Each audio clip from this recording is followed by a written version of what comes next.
Welcome to this comprehensive masterclass on the essentials of internal auditing, where we will prepare you for the first part of your CIA certification journey.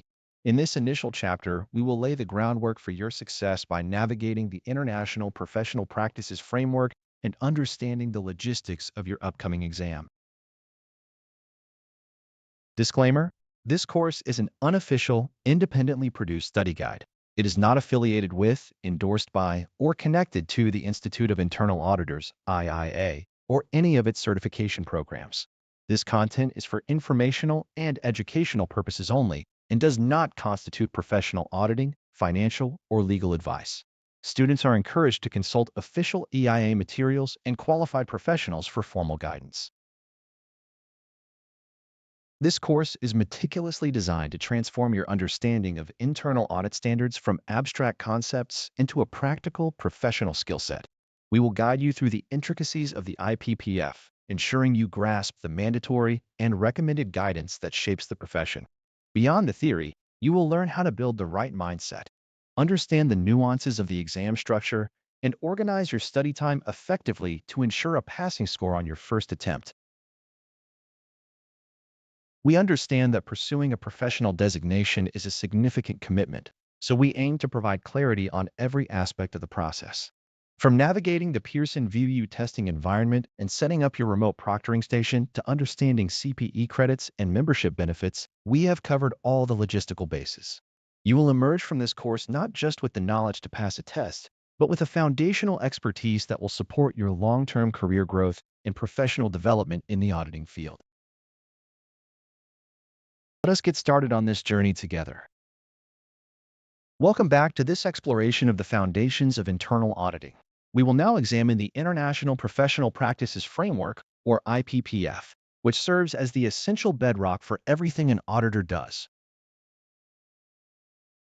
The IPPF is the conceptual framework that organizes the authoritative guidance promulgated by the Institute of Internal Auditors.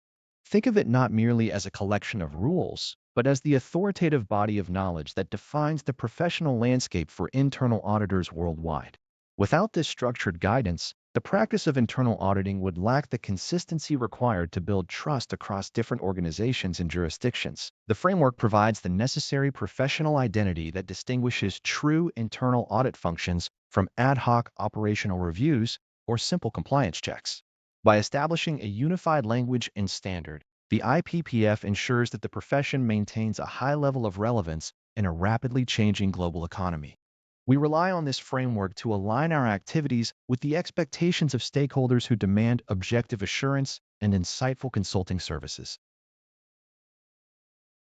At the heart of this framework is the mission of internal auditing, which describes our fundamental purpose: to enhance and protect organizational value by providing risk-based and objective assurance, advice, and insight.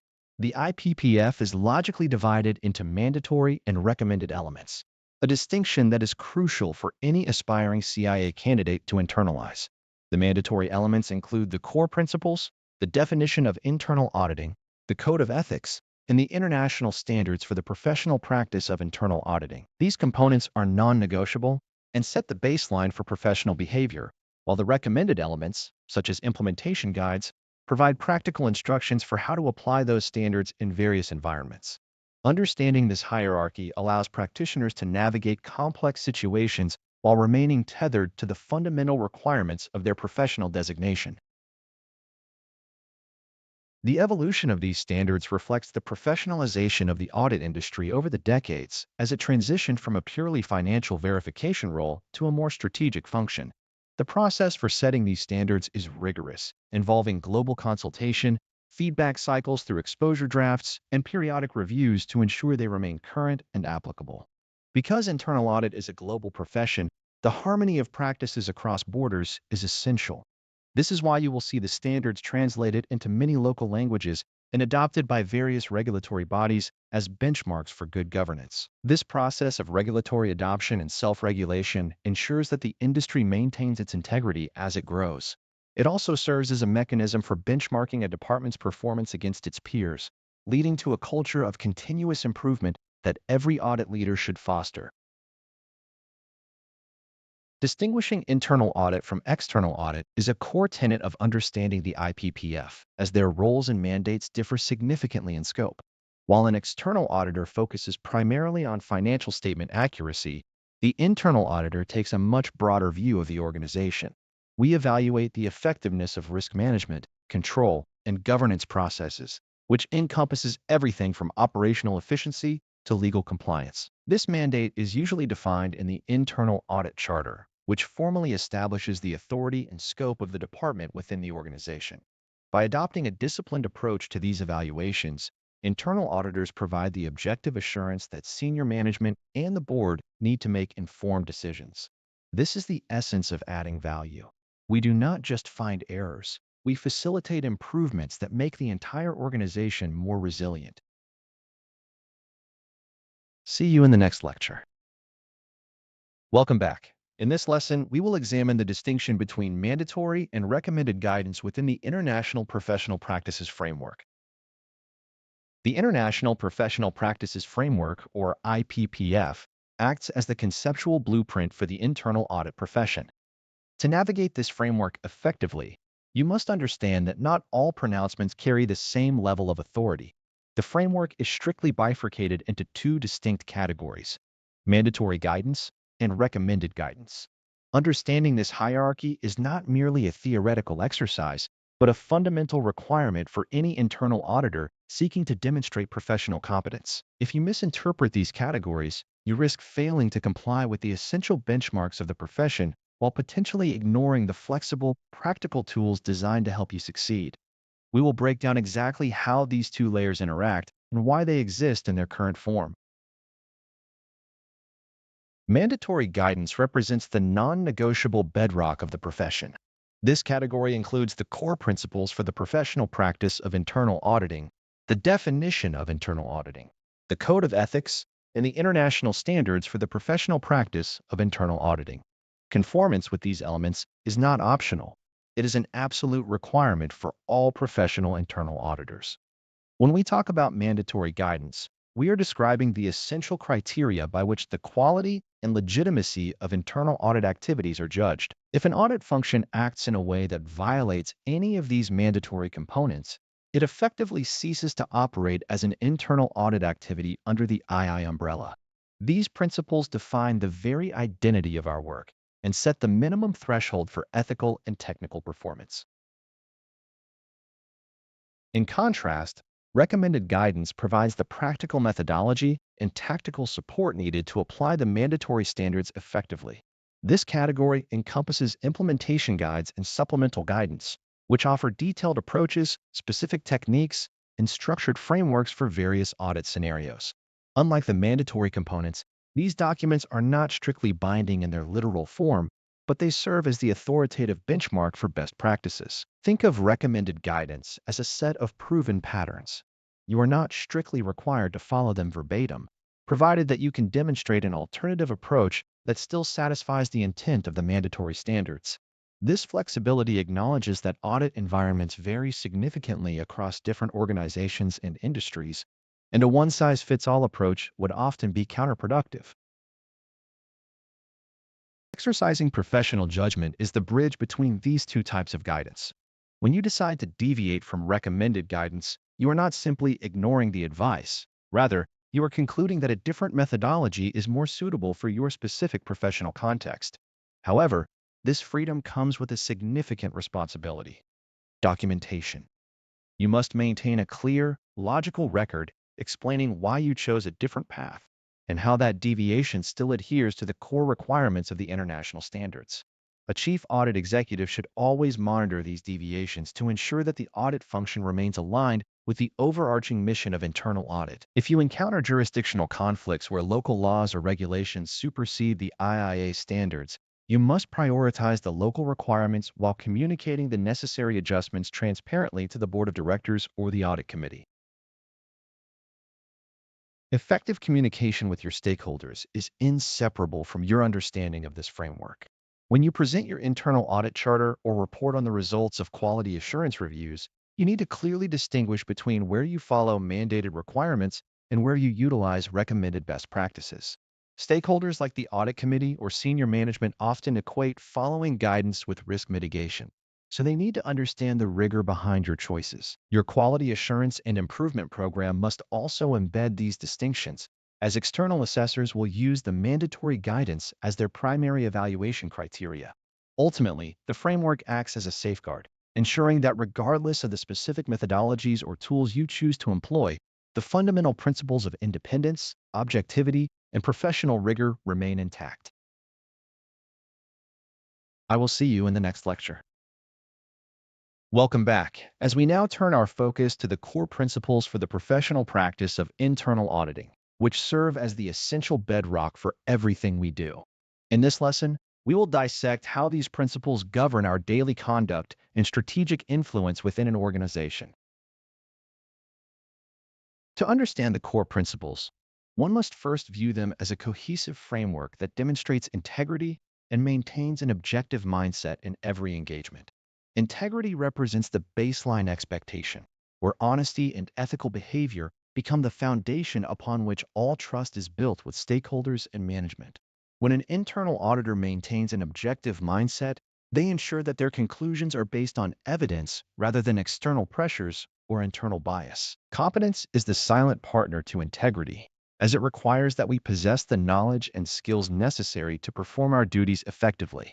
Without due professional care, even the most competent auditor may overlook critical risks or fail to document findings with the precision required by the profession. We must therefore ensure our audit activities remain firmly aligned with the broader organizational strategies, objectives, and identified risks. By positioning the internal audit activity appropriately within the organizational hierarchy, we ensure that our voice carries the necessary weight to enact meaningful change.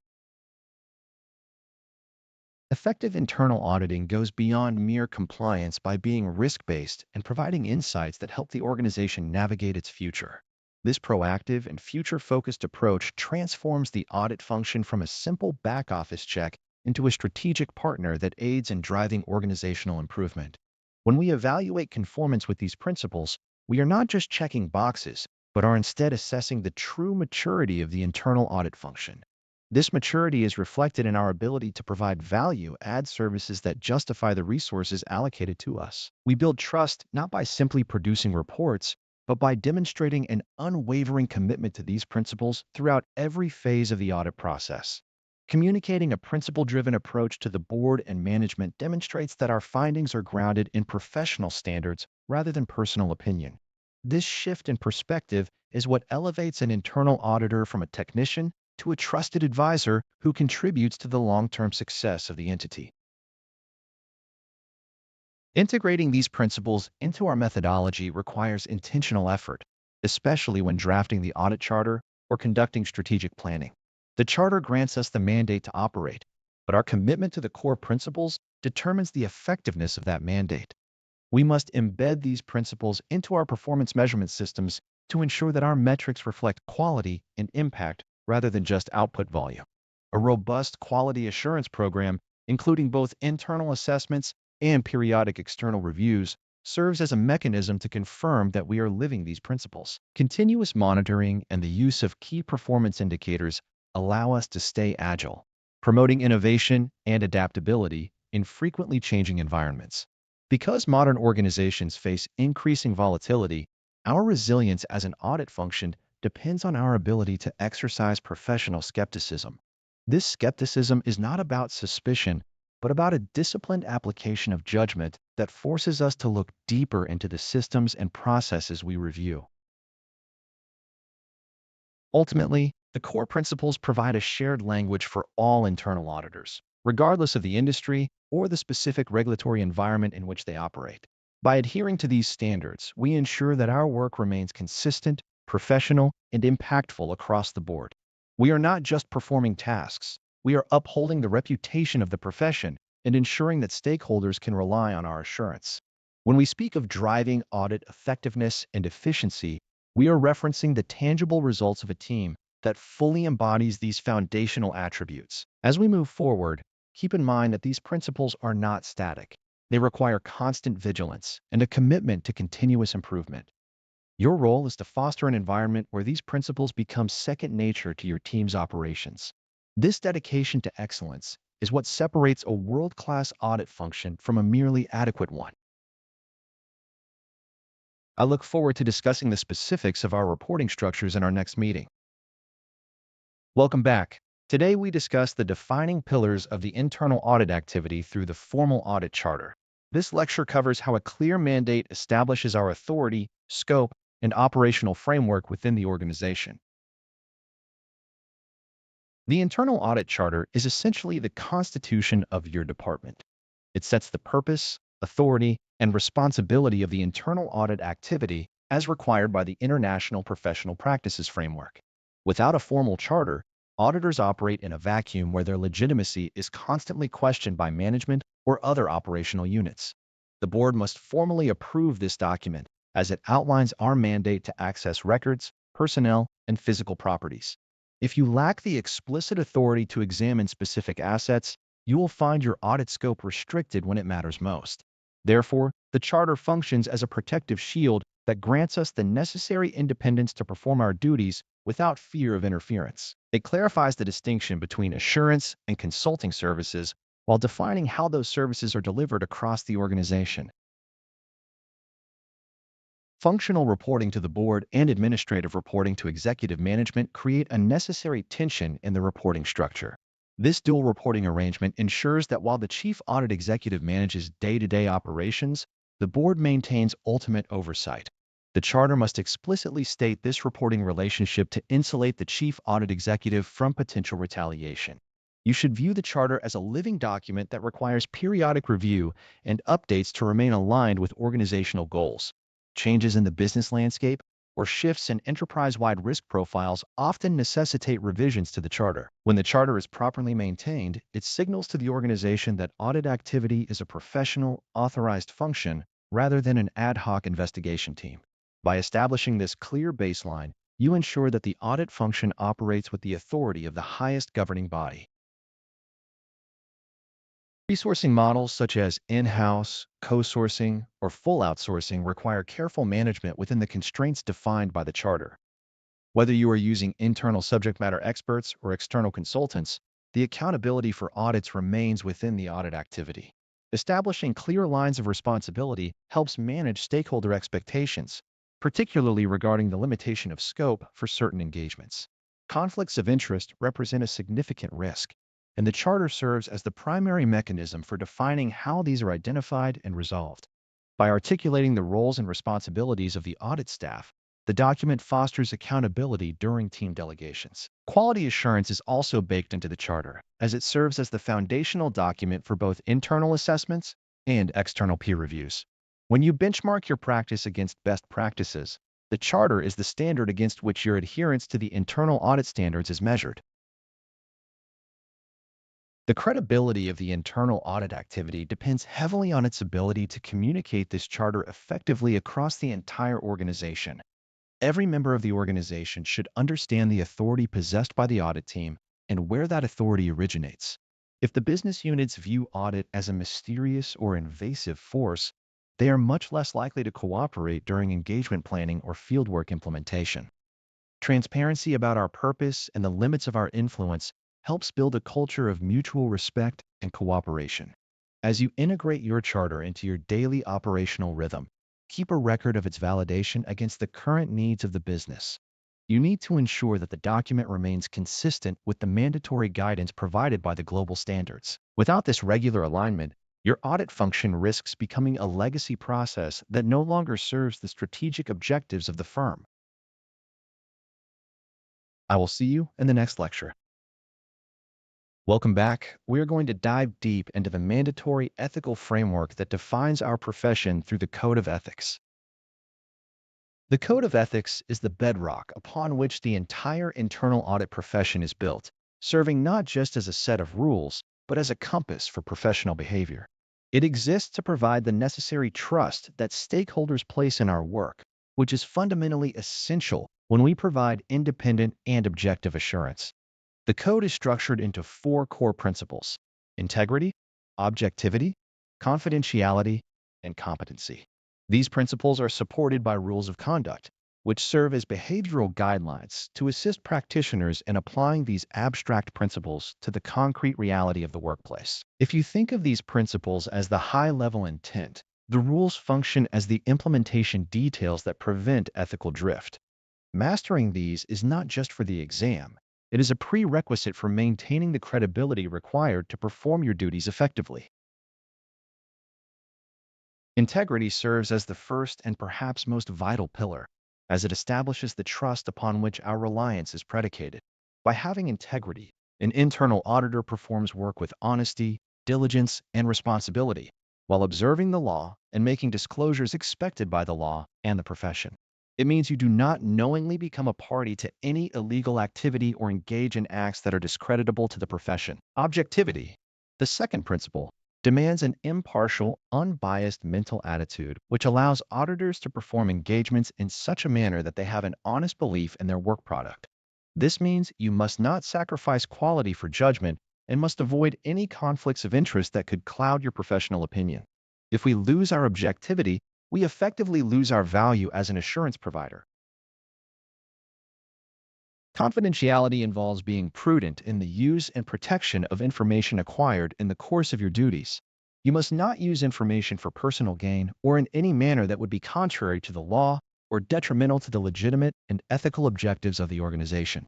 This includes a strict mandate to protect proprietary data and intellectual property, ensuring that sensitive information does not leak into unauthorized hands. Competency is the final principle, which requires that internal auditors apply the knowledge, skills, and experience needed in the performance of services.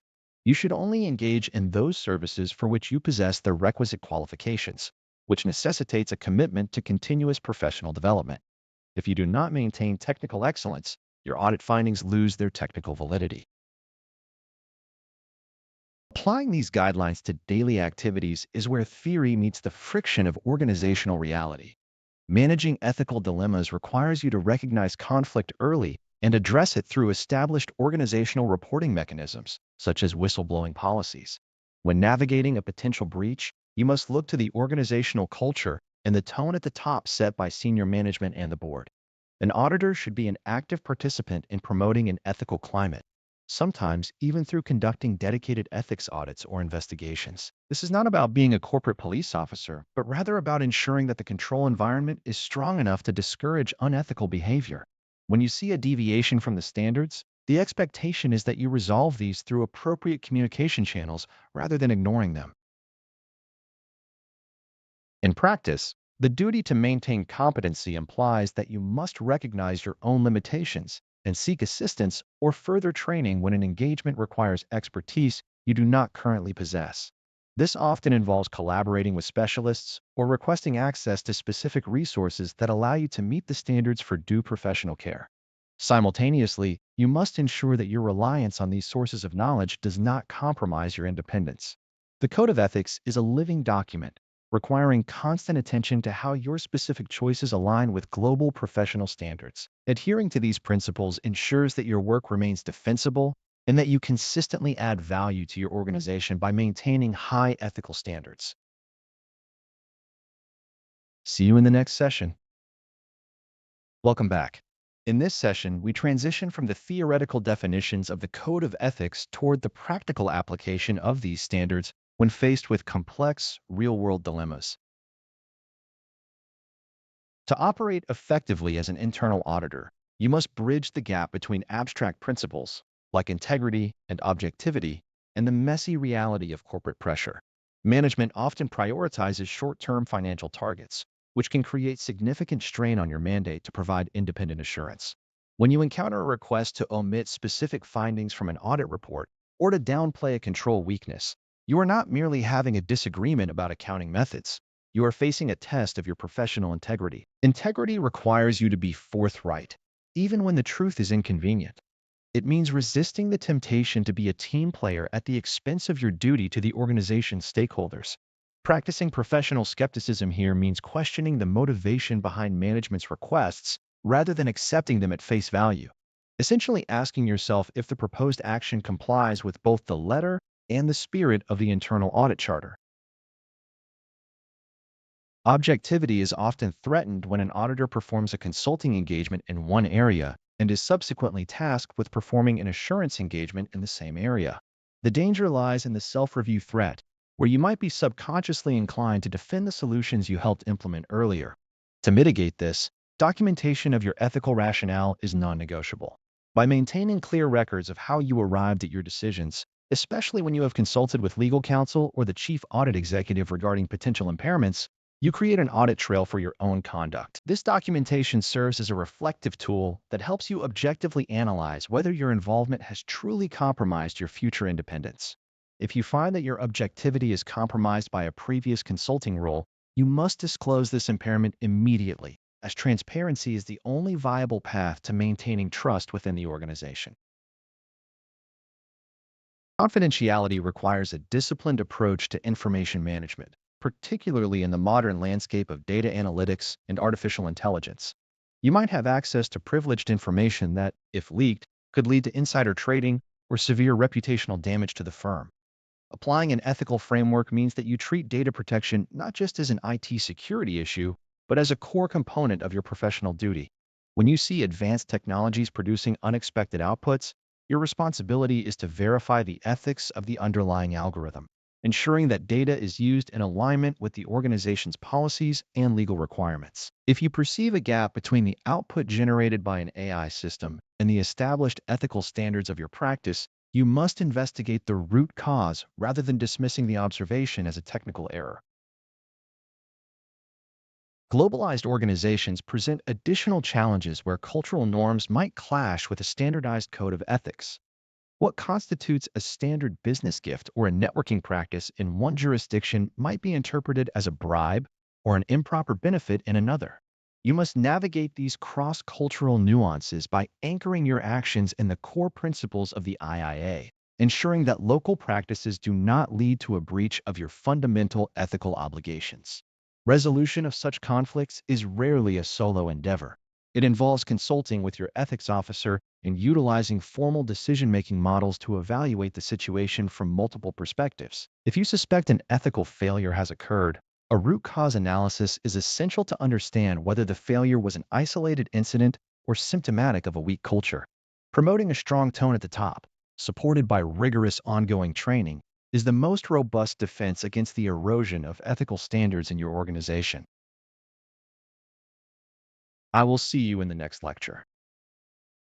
Welcome back to our journey through the essential elements of internal auditing. Today, we will explore how organizational independence functions as the backbone of an effective audit department.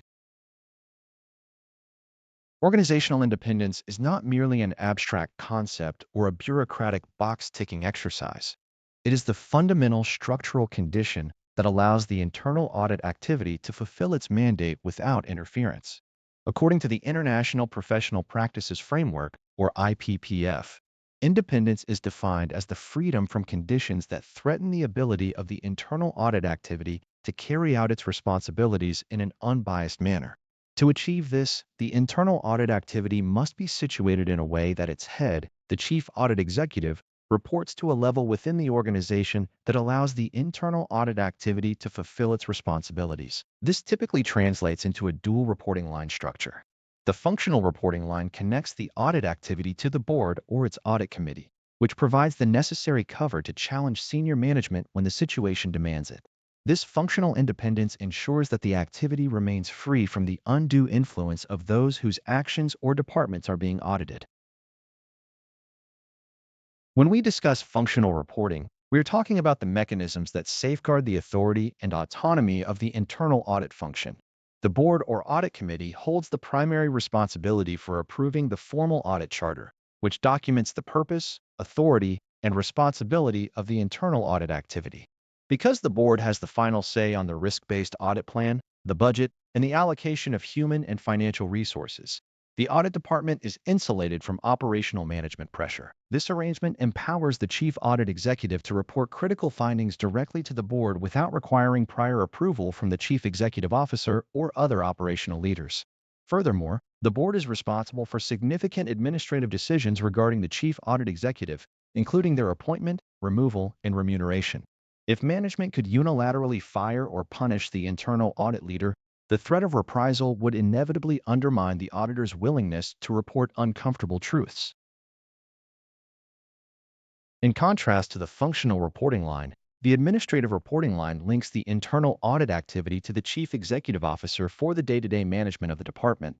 This is a pragmatic, practical relationship because it facilitates the necessary logistical support required for any department, such as human resources administration, office space, and the processing of budgets or management accounting. While this aligns the department with the broader corporate structure, it introduces inherent risks, as the very people who facilitate payroll and office access are often the ones whose risks are being audited. To maintain independence in fact and in appearance, the administrative reporting line must never cross the threshold into operational authority. The chief audit executive must maintain a constant awareness of these boundaries, ensuring that they do not take on management responsibilities or participate in, for instance, the design or implementation of internal controls they might later be tasked with auditing. Structural safeguards are the technical tools we use to defend our independence against encroachment. One vital safeguard is the policy of direct and unrestricted access to the board, which provides a lifeline for the chief audit executive during any attempt by management to limit or constrain the audit scope. If, for example, management attempts to withhold data or restrict the timing of an audit, these actions are categorized as scope limitations and must be reported immediately to the board. Objectivity is the mental attitude that accompanies independence, ensuring that internal auditors perform their work with professional skepticism and without allowing their judgment to be compromised by personal interests or external pressures. Independence in appearance is equally important. Even if the audit is technically sound, if the organizational structure creates a perception that the audit function is beholden to management, the value of the audit's output is diminished in the eyes of stakeholders and external regulators. Ensuring that this independence is maintained is a continuous process that requires vigilance. Organizational placement is the starting point, but it must be supported by the mindset of the entire audit team. We must constantly monitor for potential impairments, which are those professional or organizational conflicts that might cloud our judgment. If a conflict of interest does arise, or if an auditor is assigned to evaluate a department they previously managed, the impairment must be disclosed, and the assignment must be adjusted to protect the integrity of the audit function. Quality assurance programs provide a periodic reality check, as external assessments help verify that our department is truly operating as intended and not just on paper. By weaving these safeguards into our daily practice, we sustain an audit department that is respected not just because it is a requirement, but because its word is beyond reproach. See you in the next lecture. Welcome back. In this lecture, we will examine the critical dynamics of chief audit executive reporting structures and how they safeguard internal audit's independence. The position of the chief audit executive within the organization is not merely an administrative detail. It is the cornerstone of structural independence. To operate effectively, the internal audit activity must have a dual reporting relationship that balances functional oversight with administrative support. Functional reporting, typically to the board or its audit committee, provides the authority necessary to perform audit work without fear of interference. This reporting line ensures that the audit charter is approved at the highest level and that the internal audit budget and resource plan are protected from arbitrary managerial cuts. When the board oversees the chief audit executive's appointment and compensation, it creates a shield that prevents senior management from exerting undue pressure. This structural arrangement is essential because it aligns the audit function with the board's need for objective assurance regarding the organization's risk management and internal control processes. Conversely, administrative reporting to the chief executive officer or another senior executive serves a functional purpose related to the day-to-day logistics of the department. This relationship manages the mundane aspects of running an office, such as payroll, human resources, facilities, and physical security. It is vital to recognize that administrative reporting is essentially a convenience mechanism that must not evolve into functional oversight. When administrative lines become too intertwined with operational activities, there is a risk that management may exert influence over audit schedules or the selection of audit topics. Effective chief audit executives remain hyper-aware of this, ensuring that their daily interactions with management do not compromise their overarching duty to the board. By clearly delineating these roles, The chief audit executive maintains the ability to report findings honestly, even when those findings are uncomfortable for the senior management team they interact with daily. Navigating complex matrix reporting structures requires a high degree of emotional intelligence and professional integrity. The chief audit executive must act as a bridge between the board's strategic expectations and management's operational realities, often managing conflicting priorities along the way. Frequent communication is not just nice to have, it is a professional requirement under the standards to ensure the board is informed of emerging risks. Establishing protocols for direct, unfiltered communication, such as executive sessions where management is excluded, is a standard best practice to ensure the board hears unvarnished truths about control environments. These sessions serve as a pressure valve, allowing the chief audit executive to raise sensitive issues, including potential fraud or systemic failures that might otherwise be suppressed or softened. Documentation within the audit charter is equally paramount, as it codifies these reporting lines and ensures that all stakeholders understand the scope, authority, and independence of the audit activity. Finally, these reporting structures must be periodically reassessed, especially during organizational transformations like mergers, acquisitions, or significant restructurings. A structure that works effectively in a stable environment might become compromised when the organizational hierarchy is flattened or when leadership changes rapidly. The board has an ongoing responsibility to review the reporting relationship and ensure it still provides the independence required by the International Professional Practices Framework. If an external assessment reveals that management influence has crept into the audit process, the structural alignment must be corrected immediately to safeguard objectivity. An audit function that lacks a robust, independent reporting structure is simply a consulting arm of management rather than an assurance provider. Protecting this structural integrity is perhaps the single most important task for any chief audit executive striving to deliver real value to the organization. I will see you in the next lecture. Welcome back. In this lesson, we will focus on the practical requirements for managing individual objectivity as prescribed by the International Professional Practices Framework. Objectivity is an unbiased mental attitude that allows internal auditors to perform engagements in such a manner that they have an honest belief in their work product and experience no significant quality compromises. While organizational independence is a structural protection provided by the board and the chief audit executive, individual objectivity is a personal responsibility that each auditor carries throughout their professional career.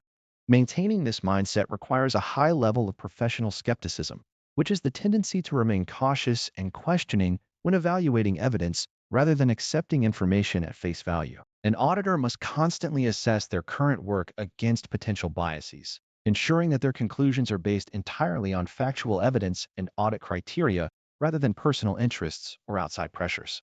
When an auditor begins to lose that critical distance, the entire internal audit function loses its credibility with management and the board.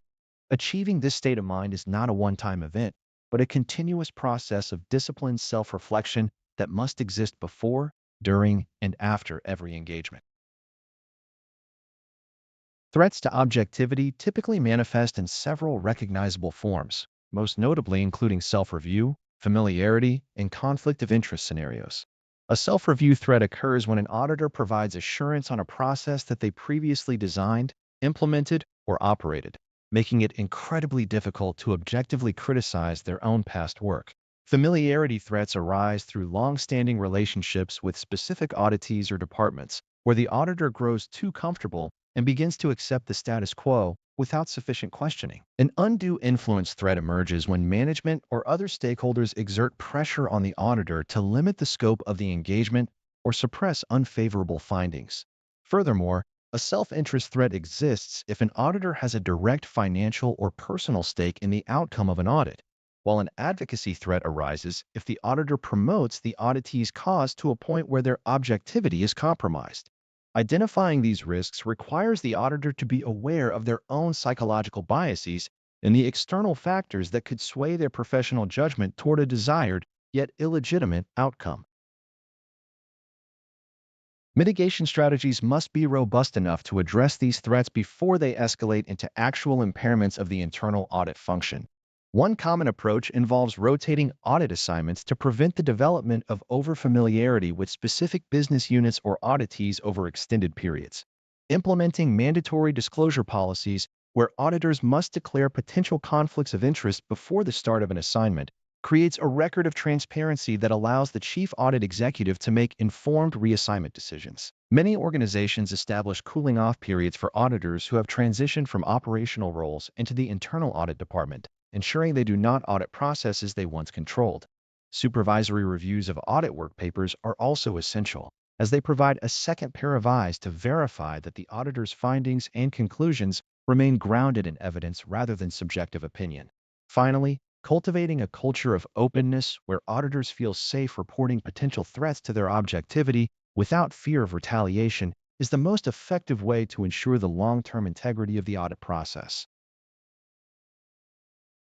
Managing objectivity becomes significantly more complex during consulting engagements, where the lines between advising and assuming management responsibilities often blur.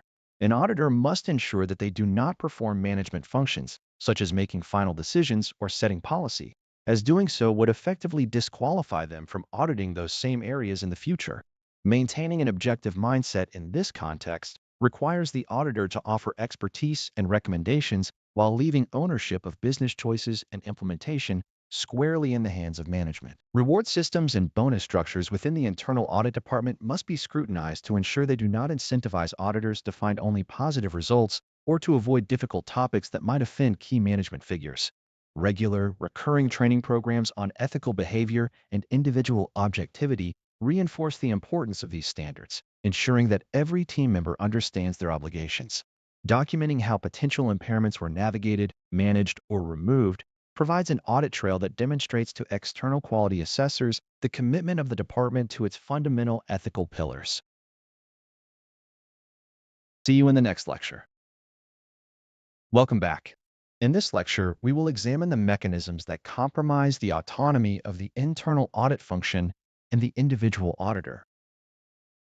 Independence is not merely a theoretical concept, but a fragile state that requires constant vigilance to maintain within an organizational hierarchy. An impairment to independence occurs whenever the internal audit activity is prevented from fulfilling its responsibilities or when its ability to act with freedom is restricted. This often manifests through structural limitations, such as when the chief audit executive does not have a direct, unrestricted line of reporting to the board or a body of equivalent governance. When management dictates the engagement scope or prevents the auditor from accessing critical records, physical properties, or the necessary personnel, the structural independence of the department is effectively neutralized. You must recognize that these barriers are not always overt. They often appear as subtle management interference in the audit planning or execution phases. A consistent indicator of impaired independence is the restriction of resources, where budget or staffing levels are manipulated to weaken the audit function's efficacy. Moving from the organizational to the individual level, objectivity is the mental attitude that ensures the internal auditor does not subordinate their judgment on audit matters to that of others. Conflicts of interest represent the most common threat to this objectivity, particularly when an auditor possesses a direct financial interest in the area being audited. This could involve shareholdings or other economic dependencies that create a bias, conscious or unconscious, toward favorable findings. Furthermore, imagine a situation where an auditor is assigned to review an operational process for which they held direct decision-making responsibility in the immediate past. This creates a self-review threat, as the auditor is inherently incentivized to validate their own previous efforts rather than objectively evaluating their effectiveness. Relationships with auditees also complicate this landscape, as deep-seated familiarity can lead to an erosion of the professional skepticism necessary to challenge existing practices. The distinction between real and perceived impairments is a critical nuance for any practitioner to master. Even if an auditor remains technically neutral, the existence of a relationship or a conflict may create a public perception of bias, which in itself destroys the credibility of the audit report.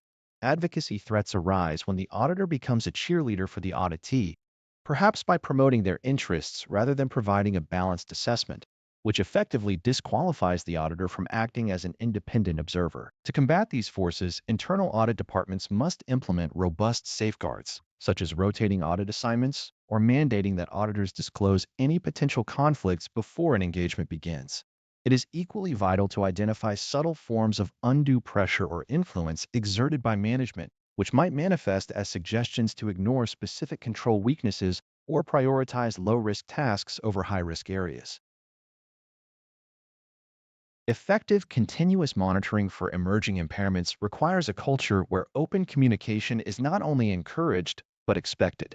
Whistleblower mechanisms and anonymous reporting channels serve as the first line of defense, providing a safe harbor for staff to disclose instances where they feel their objectivity or independence is being compromised. Documentation is equally essential here, as you must formally conduct impairment assessments at the start of every unique engagement. If an impairment is identified, the response must be proportional to the severity of the threat, often requiring adjustments in team composition or a change in the audit scope to preserve the integrity of the process. Always treat your professional reputation as a finite asset that is preserved only by your ability to document and mitigate these threats before they manifest as audit failures. See you in the next lecture. Welcome back to our exploration of the International Professional Practices Framework. In this session, we investigate the specific mechanisms required to mitigate impairments to individual objectivity within the internal audit function. Objectivity is a state of mind that allows internal auditors to perform engagements in such a manner that they have an honest belief in their work product and that no significant quality compromises are made. When an auditor is tasked with reviewing an area where they previously held operational responsibility, the temptation to justify past decisions can unconsciously influence their findings. This creates a self-review threat that undermines the very purpose of the assurance process. Organizations must therefore implement robust structural barriers to ensure that audit staff remain detached from operational decisions. By clearly defining cooling-off periods, perhaps for 1 or 2 years, an organization prevents an auditor from jumping directly from management into an audit role covering that same business unit. This temporal buffer is essential for resetting the cognitive framework of the practitioner. Beyond rotation and cooling off periods, the management of familiarity threats requires a disciplined approach to staff assignment. When an auditor spends too much time auditing the same department, they may develop counterproductive relationships that impede critical inquiry. It is effectively a professional version of the bystander effect, where over-friendliness leads to a decline in professional skepticism. To solve this, the chief audit executive should actively manage the composition of audit teams to ensure a healthy rotation of personnel. When specific operational expertise is required that the internal team lacks, engaging outside service providers or co-sourcing arrangements can provide the necessary distance. By bringing in a fresh set of eyes, the organization mitigates the risks associated with internal biases while maintaining the technical proficiency required for the engagement. The management of consulting engagements presents a distinct set of challenges regarding objectivity that requires precise navigation. Because consulting is inherently a collaborative effort with management, there is a risk that the auditor might overstep their bounds and end up performing functions that are inherently managerial. To stay within the guardrails of the internal professional practices framework, the auditor must strictly delineate their role as an advisor, not a decision maker. Taking on management responsibilities, even temporarily, inevitably compromises an auditor's ability to provide objective assurance on those same processes later.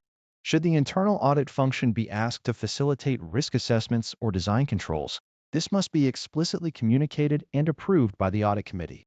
Maintenance of these boundaries is not just a policy requirement, but the core survival mechanism for the perceived value of the audit function. Supervisory review processes serve as the ultimate quality control mechanism for identifying and neutralizing individual biases before they manifest in a final audit report. Every working paper and finding should be subject to a secondary review by a more senior member of the team who is disconnected from the day-to-day engagement activities. This peer review should explicitly search for signs of lack of skepticism or undue influence from client personnel. Furthermore, a robust ethics and awareness program reinforces this culture by focusing on the tone at the top. Auditors need to know that they are supported by the board and the audit committee, especially when they must escalate disputes about potential impairments. If an auditor feels their objectivity is being pressured, they must have a clear, functional reporting line that allows them to bypass operational management and communicate directly with the highest levels of governance. Ultimately, mitigating impairment is about proactive structural design rather than reactive damage control. It is much easier to prevent an objectivity threat through policy than it is to address the reputational damage resulting from a compromised audit report. Establishing clear, written policies on conflict of interest declarations creates a foundation where expectations are unambiguous. These policies should require regular disclosure, ensuring that any potential personal or professional ties that could bleed into an engagement are identified early. By combining these formal declarations with rigorous quality assurance processes, the Chief Audit Executive reinforces a culture where independence is not just a rulebook constraint, but a core professional habit. When the audit team understands that their primary client is the board rather than the management they are reviewing, the psychological barrier to maintaining objectivity becomes much more manageable. See you in the next lecture. Welcome back. In this session, we will examine the professional requirements and practical considerations for disclosing impairments to independence and objectivity. According to the International Professional Practices Framework, specifically within the implementation standards, an internal auditor must disclose any impairments to independence or objectivity as soon as they are identified. This is not merely a formality, but a core necessity to maintain the integrity of the audit function and the trust vested in the internal audit activity by the organization. When we discuss an impairment, we are referring to any situation where an auditor's impartiality is threatened, whether in fact or in appearance. This could stem from personal relationships, biases, previous responsibilities for the audited activity, or undue pressure. The disclosure process must be formal, deliberate, and documented to ensure that all relevant stakeholders are fully informed about the potential compromise. Failure to disclose such impairments is an ethical violation that undermines the audit report's credibility and the underlying audit findings. By establishing clear communication protocols, we ensure that the Chief Audit Executive, senior management, and the Audit Committee have the transparency required for effective oversight. Determining the appropriate level of disclosure depends heavily on the nature and severity of the impairment identified during the engagement lifecycle. When an impairment is discovered, you must first assess whether it restricts the scope of your work or compromises your ability to form unbiased conclusions. If the impairment is significant enough to prevent the auditor from fulfilling the engagement objectives, you may need to reconsider whether to accept or continue the engagement entirely. This decision-making process should involve the Chief Audit Executive, who serves as the bridge between internal audit and the board or audit committee. You must document the rationale for your disclosure and any mitigating actions taken, such as reassigning specific tasks to other auditors or adjusting the audit scope. Transparency during this phase protects both the individual auditor and the broader organizational reputation. If the impairment remains persistent or cannot be mitigated, the audit report itself must be modified to clearly explain the limitations that influence the audit results. Beyond documentation, managing stakeholder expectations is a continuous activity that requires significant professional judgment and communication skill.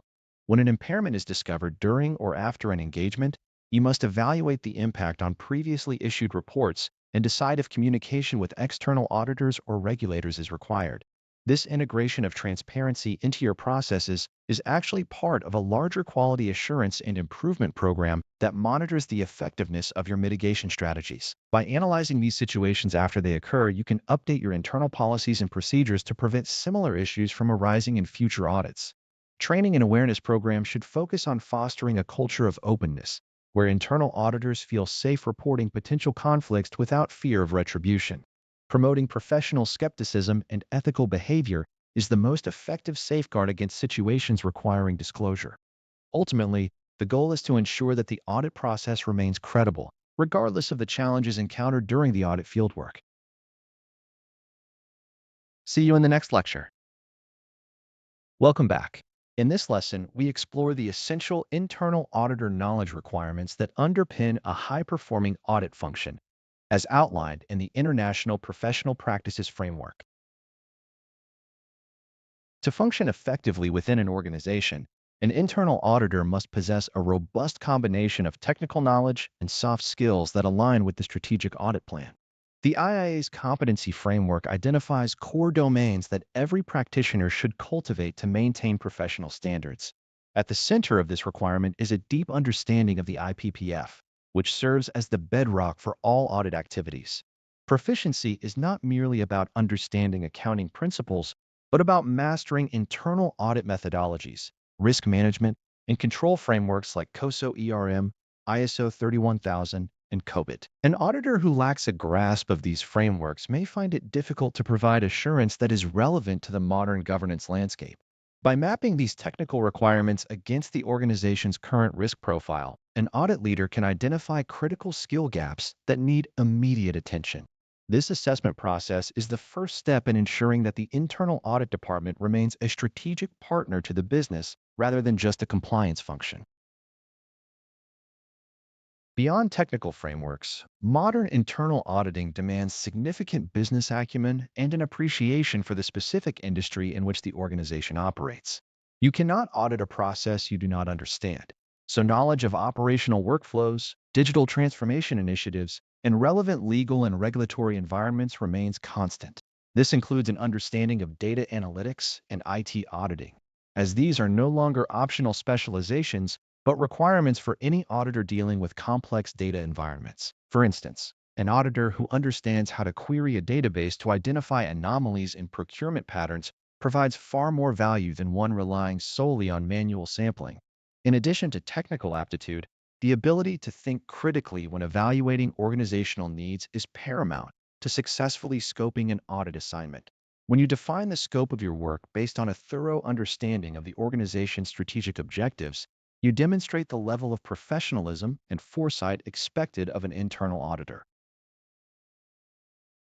Maintaining this required level of proficiency requires a continuous focus on professional development and a clear strategy for addressing knowledge limitations within the team. Not every auditor needs to be an expert in everything. So, department heads often use role descriptions to clarify expectations and align individual skills with the broader departmental mission. When specific, highly technical skills are required, such as forensic accounting for fraud investigations or deep dive cybersecurity assessments, the audit function must decide whether to build, borrow, or buy that expertise. This means that if a competency gap exists that cannot be closed through staff training or recruitment, the K must look toward co-sourcing or outsourcing arrangements.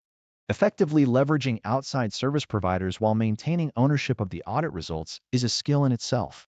Ultimately, your goal is to ensure an appropriate mix of internal and external expertise that guarantees every audit engagement is performed with the highest standard of proficiency. See you in the next lecture. Welcome back. Let us explore the essential attributes that differentiate a functional internal auditor from an exceptional one. When we talk about the skills necessary for internal audit, we are not simply looking at a static checklist of technical certifications. Instead, we are looking at a dynamic integration of soft skills, critical thinking capabilities, and technical proficiency that allows an auditor to navigate complex organizational landscapes. At its core, the International Professional Practices Framework serves as our guide. Yet the actual execution of an audit requires you to possess a sophisticated mental toolkit. You must be able to synthesize large amounts of disjointed data while maintaining an inquisitive mindset that questions the status quo.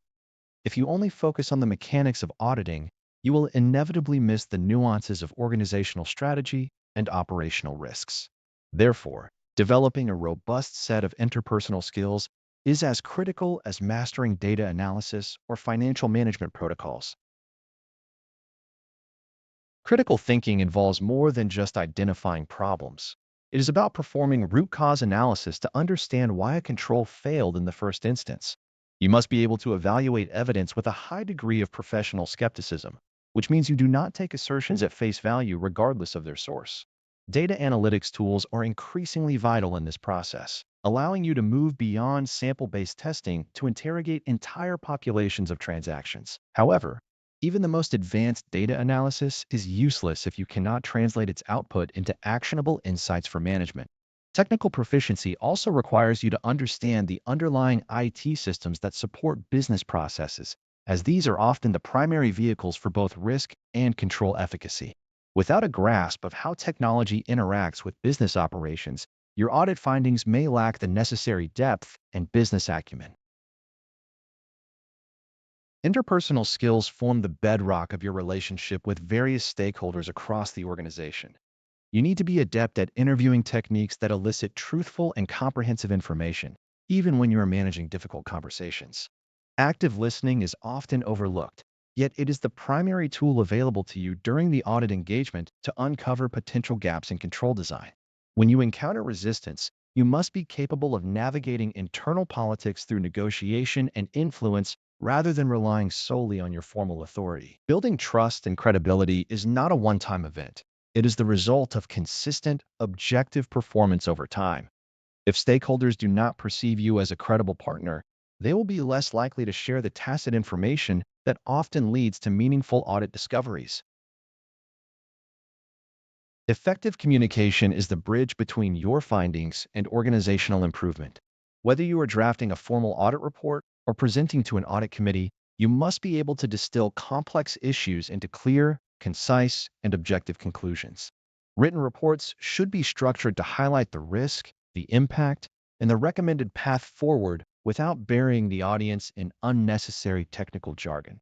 Presentation skills are equally important, as you may find yourself defending your methodology or explaining the business impact of a controlled deficiency to non-technical managers. You should approach every communication piece by considering the specific needs and goals of your stakeholder, ensuring that your message is both relevant and persuasive. This ability to influence change is what ultimately drives value for the organization. Finally, you must cultivate resilience, adaptability, and a commitment to continuous learning to remain effective in long-term practice. Internal audit is not a static field. Organizational strategies shift, technologies evolve, and risk profiles change, requiring you to update your professional knowledge perpetually.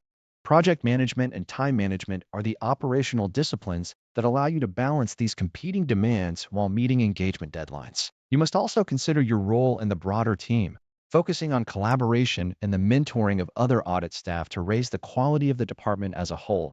Leadership is not about rank. It is about taking ownership of your engagements and ensuring that your work consistently aligns with the highest professional standards. By integrating these diverse skills, you transform yourself from a processor of tasks into a true strategic asset to your organization. See you in the next session. Welcome back. In this lesson, we will focus on the fundamental requirements for maintaining professional competence through continuous professional development. The International Professional Practices Framework, or IPPF, places a significant burden on the internal auditor to maintain their proficiency throughout their career. It is not enough to pass an exam once. The environment in which we operate is inherently dynamic. Technology evolves, regulatory landscapes shift, and emerging risks constantly redefine the audit universe. To remain effective, an auditor must adopt a mindset of lifelong learning that transcends mere compliance with certification mandates. This commitment to continuous improvement ensures that our professional knowledge and skills are always commensurate with the complexity of the audit engagements we undertake. Without this dedication, our expertise risks becoming obsolete, potentially undermining the very value we are meant to provide to the organization. Identifying specific training needs requires a disciplined approach, often starting with rigorous competency assessments and candid performance evaluations. When you reflect on your professional toolkit, you should ask whether your current skills align with both the organization's strategic objectives and your individual career trajectory. By mapping these two trajectories, you can create a developmental plan that is both purposeful and actionable. If your department is moving toward advanced data analytics, for instance, your training should prioritize technical proficiency in that domain rather than generalized knowledge. This alignment ensures that every hour you spend on learning contributes directly to the effectiveness of the internal audit function and your own professional growth. Fortunately, the methods for acquiring new knowledge are diverse and can be tailored to fit any schedule or learning style. Formal training, such as conferences and webinars hosted by the Institute of Internal Auditors, provide structured environments to learn about recent industry trends and regulatory changes. However, the most profound learning often occurs through informal channels, such as mentoring, coaching, or cross-functional rotations that expose you to different facets of the business. Self-study and keeping up to date with professional journals are also vital for staying informed about emerging risks. By leveraging these various methods, you create a robust learning ecosystem that keeps you prepared for the challenges of tomorrow's audit engagements. Demonstrating compliance with CPE requirements is more than a bureaucratic necessity.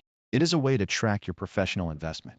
You must document these hours diligently, ensuring that each activity aligns with the domains covered by your specific certifications.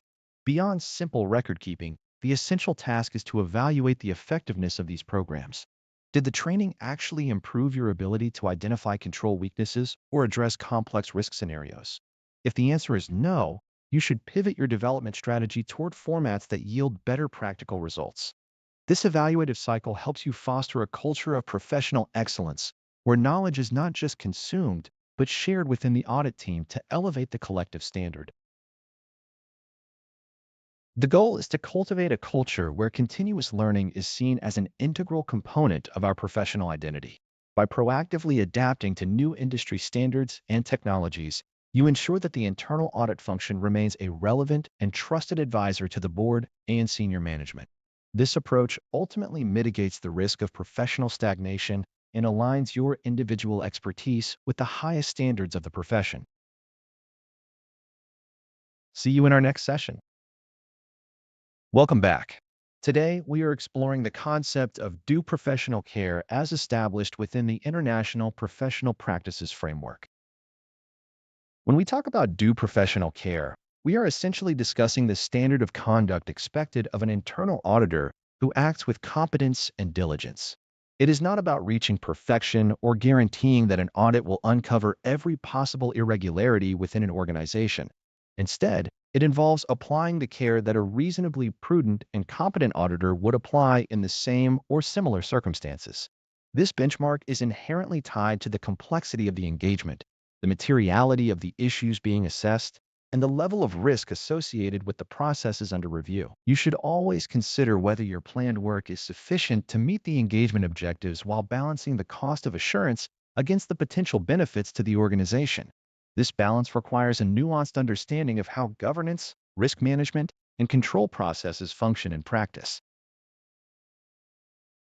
Central to exercising due professional care is the consistent application of professional skepticism throughout every stage of an audit engagement. This is not about being cynical or viewing management with baseline hostility, but rather maintaining an inquisitive mindset that questions the status quo. You must critically evaluate the evidence presented to you rather than accepting it at face value. When you encounter assertions from management, it is your responsibility to challenge the underlying assumptions and verify the data through independent testing. This mindset is particularly vital when evaluating the probability of significant errors, fraudulent activity, or cases of non-compliance that could impact the organization. By remaining alert to anomalies or inconsistent patterns, you uphold your duty to provide objective assurance that management is fulfilling its steward's obligations effectively. Practical output of due professional care manifests in your working papers, which serve as the primary evidence of your process and logic. It is imperative that these documents are accurate, complete, and clearly reflect the rationale behind every judgment and significant decision made during the engagement. If you are relying on the work of others, such as external consultants or other internal assurance providers, you must explicitly document your evaluation of their competence and objectivity. Never assume that the work performed by another party is sufficient. You have a professional obligation to confirm that their methodologies and findings align with the required standards. Furthermore, your reliance on technology and data analytics tools does not replace your own professional judgment. These tools are simply mechanisms to enhance the quality of your work, and the final synthesis of information must always remain under your direct, critical scrutiny. Maintaining professional competence is a continuous obligation that supports your ability to exercise due care over the long term. As organizations evolve their operational models and adopt new technologies, your technical knowledge and soft skills must keep pace with these shifts. This necessitates a proactive approach to continuing professional development, where you actively identify gaps in your expertise and pursue opportunities to fill them.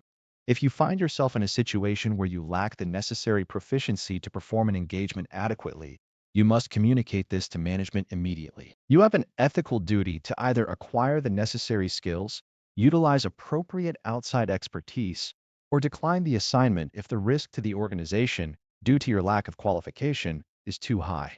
This level of self-awareness is the hallmark of a true professional. See you in the next lecture. Welcome back to this exploration of internal audit professional standards. In this session, we investigate the practical and regulatory considerations when utilizing outside service providers to supplement internal audit activities. Internal audit functions often face situations where the required expertise to perform a specific engagement exceeds the current capabilities of the in-house team. While the chief audit executive bears the ultimate responsibility for the assurance provided to the board and senior management, the International Professional Practices Framework acknowledges that we cannot always be experts in everything. When we encounter skill gaps, whether due to resource constraints or the need for highly specialized knowledge in areas like information technology auditing, forensic fraud investigation, actuarial services, or sophisticated engineering, we must look outside our department. This necessity for co-sourcing or outsourcing does not absolve the audit function of its professional obligations. Instead, it shifts the focus toward a rigorous process of selection, oversight, and integration of these external experts into the audit ecosystem. The goal is to ensure that the work performed by third parties maintains the same high standards of quality, objectivity, and independence that stakeholders expect from our internal staff. The foundation of using outside service providers lies in a diligent assessment of their competence, objectivity, and independence. Before a contract is signed, the audit department must conduct thorough due diligence regarding the provider's qualifications, professional certifications, industry experience, and reputation within the professional community. It is not sufficient to simply rely on marketing materials. We must verify that the provider possesses the specific technical knowledge required for the engagement. Furthermore, we must actively screen for potential conflicts of interest that could compromise the integrity of the audit process. If an external entity performs management consulting services for the auditee, their ability to provide an objective assessment of those same areas is fundamentally impaired. Assessing these risks up front is mandatory to safeguard our own reputation and to ensure that the audit evidence gathered is reliable, unbiased, and capable of withstanding scrutiny from regulators or the board. Once a provider is selected, the establishment of clear contractual parameters is vital to maintaining operational control. Every engagement must be governed by a detailed statement of work that explicitly defines the scope, specific deliverables, expected timelines, and fee structures. Crucially, these agreements must address confidentiality requirements and the ownership of working papers, as internal audit procedures often involve highly sensitive data. Beyond the legal framework, the integration of these experts into the audit team requires careful coordination of activities to avoid friction and ensure that their technical output aligns with the audit's overall objectives. We are responsible for supervising their field work, reviewing their working papers, and evaluating the quality of their reporting. This is not a passive exercise. It requires continuous monitoring to ensure the work conforms to the International Professional Practices Framework. By focusing on knowledge transfer, we also ensure that the audit function builds its own capacity for future engagements, thereby providing long-term value to the organization. Finally, we must recognize that we are often part of a broader assurance landscape, necessitating effective communication with other assurance providers, such as external auditors or regulatory examiners. The objective here is to minimize the duplication of effort while simultaneously ensuring that there are no critical blind spots in our assurance coverage. By mapping the work of these external parties, we can decide where it is appropriate to rely on their findings rather than re-performing the same procedures. This mapping requires a high degree of sophisticated professional judgment and strong communication protocols to resolve disputes or discrepancies in findings. Managing these relationships effectively ensures that the internal audit function remains a cohesive and efficient partner within the governance structure of the organization. Ultimately, the successful use of outside service providers hinges on our ability to exercise oversight that is just as rigorous as the work we perform ourselves. See you in the next lecture. Welcome back to our exploration of the professional standards that define our craft. In this lecture, we will examine the critical imperatives for maintaining professional competence within the internal audit function. Maintaining professional competence is not merely an annual exercise of collecting continuing professional education credits, but rather an active, strategic responsibility embedded into the operations of an effective audit department. The International Professional Practices Framework mandates that internal auditors possess the knowledge, skills, and other competencies necessary to perform their professional responsibilities. Because the organizational landscape is inherently dynamic, the collective competence of an audit team must be evaluated against the current audit universe and the shifting risk profile of the entity. A strategic audit plan is only as robust as the human capital behind it, meaning that leadership must conduct periodic skills assessments to identify gaps between existing capabilities and the requirements of future engagements. If an audit function lacks the expertise to address complex cybersecurity risks or evolving regulatory mandates, it has a clear professional obligation to address those deficiencies immediately. This might involve formal training programs, targeted recruitment, or the deliberate use of co-sourcing arrangements to bridge specific technical gaps. Transitioning from a reactive to a proactive model requires the intentional development of a culture that values continuous learning and knowledge sharing. When we institutionalize mentoring and coaching, we ensure that the tacit knowledge held by senior auditors is transferred to junior staff, thereby increasing the overall resilience of the function. Succession planning is equally vital. It mitigates the operational risk associated with talent attrition and ensures the continuity of mission-critical audit processes. Beyond internal development, maintaining competence requires constant monitoring of emerging technologies, shifting industry trends, and changing regulatory environments. If our audit methodologies remain static while the surrounding business environment evolves, the value we provide to the organization will inevitably diminish. Participation in professional organizations such as the IIA at the global or local level provides essential access to benchmarking against best practices and peer networking that keeps our perspective fresh. Ultimately, the commitment to professional development serves the core tenets of our profession: integrity, objectivity, and due professional care. We do not maintain competence simply to satisfy a checklist, but to ensure that our work remains relevant and impactful for the stakeholders who rely on our judgment. A quality assurance and improvement program acts as the final safeguard in this architectural framework, utilizing internal assessments and external reviews to demonstrate that our competence meets international standards. By comparing our function against established benchmarks, we validate that the skills being employed are sufficient to improve organizational operations and manage risk effectively. Integrating these strategies ensures that as an auditor, you are not just fulfilling a role, but driving progress through deep, reliable, and expert-level analysis. This systematic approach to competence is the bedrock upon which the credibility of the internal audit function rests. See you in our next discussion. Welcome back to our journey through the essential elements of the internal audit profession. Today, we begin our discussion on the Quality Assurance and Improvement Program, a critical structure for maintaining excellence within your audit department. The Quality Assurance and Improvement Program, or QAIP, is not merely an administrative checkbox, but a mandatory requirement under the International Professional Practices Framework. Its primary purpose is to ensure that the internal audit activity operates in full conformance with the official definition of internal auditing, the core principles, the code of ethics, and the international standards. When we talk about this framework, we are essentially talking about a mirror held up to our own department to assess its efficiency and effectiveness. By implementing this program, you provide a clear mechanism for identifying opportunities where you can improve your audit processes and ultimately add more value to your organization. It serves as the foundation for demonstrating professional excellence while building necessary trust and credibility with your board, the audit committee, and senior management. You must view this program as a vital tool for benchmarking your operations against global best practices and ensuring that your work remains strictly aligned with the evolving objectives and risk profile of your enterprise. Structuring a robust QAIP requires a combination of ongoing internal monitoring and periodic internal reviews. Ongoing monitoring should be integrated seamlessly into your daily operations, functioning much like an automated set of tests in a software project that alerts you immediately when a process deviates from the established audit methodology.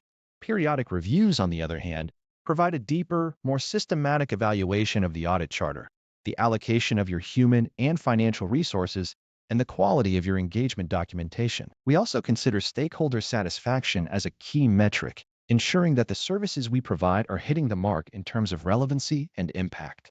By defining clear roles and responsibilities for every team member, the Chief Audit Executive ensures accountability for the success of these quality initiatives. The goal is to move beyond passive observation and foster a culture of continuous improvement, where every paper, report, and remediation effort serves as a data point for future enhancement. One of the most complex yet rewarding parts of the QAIP is integrating it into the operational fabric of the audit function. When we perform day-to-day tasks, we must manage documentation, working papers, and reports with the explicit intent of auditability and transparency. This means tracking remediation efforts with high precision so that we can clearly demonstrate to executive leadership that we are not just pointing out risks, but are actively ensuring that management closes those gaps. You need to establish meaningful key performance indicators that allow you to track your progress over time, giving you a quantitative basis for reporting on the quality of your activity. Remember that as the organizational risk profile changes, your KEEP must grow and adapt with it to maintain its relevance. This continuous alignment is what separates a world-class audit function from one that simply goes through the motions of standard compliance. See you in the next lesson. Welcome back to our discussion on quality assurance. In this session, we will focus on the mechanisms for conducting ongoing internal assessments within the internal audit activity. Ongoing internal assessments are not merely a compliance exercise, but a fundamental requirement to ensure that the internal audit activity conforms to the International Professional Practices Framework. While periodic reviews provide a snapshot of performance at a specific point in time, ongoing monitoring is an integral part of the day-to-day management of audit work. This process requires a proactive approach where quality checks are woven directly into the audit lifecycle rather than being treated as an afterthought. You can visualize this as a continuous feedback loop that operates during the planning, execution, and reporting phases of every engagement. By embedding these checks into our established procedures, we transform quality control from a reactive hurdle into a predictable routine that supports the integrity of our audit conclusions. The primary focus during the planning and execution phases revolves around the supervisory review of working papers and the rigor applied to audit findings. Supervisors must ensure that the evidence gathered is sufficient, reliable, relevant, and useful to support the audit objectives and recommendations. This necessitates a consistent application of methodology and the use of standardized checklists or templates to minimize human error and ensure that no essential steps are overlooked. When audit staff follow a uniform process, it becomes much easier for a supervisor to assess whether the documentation actually supports the ultimate findings and conclusions reaching the final report. If the evidence is weak, the conclusion is inherently suspect. Therefore, real-time review acts as a critical filter that catches errors before they cascade through the audit documentation. Beyond technical reviews, effective communication remains a cornerstone of institutional quality, which we verify through real-time feedback and post-engagement surveys.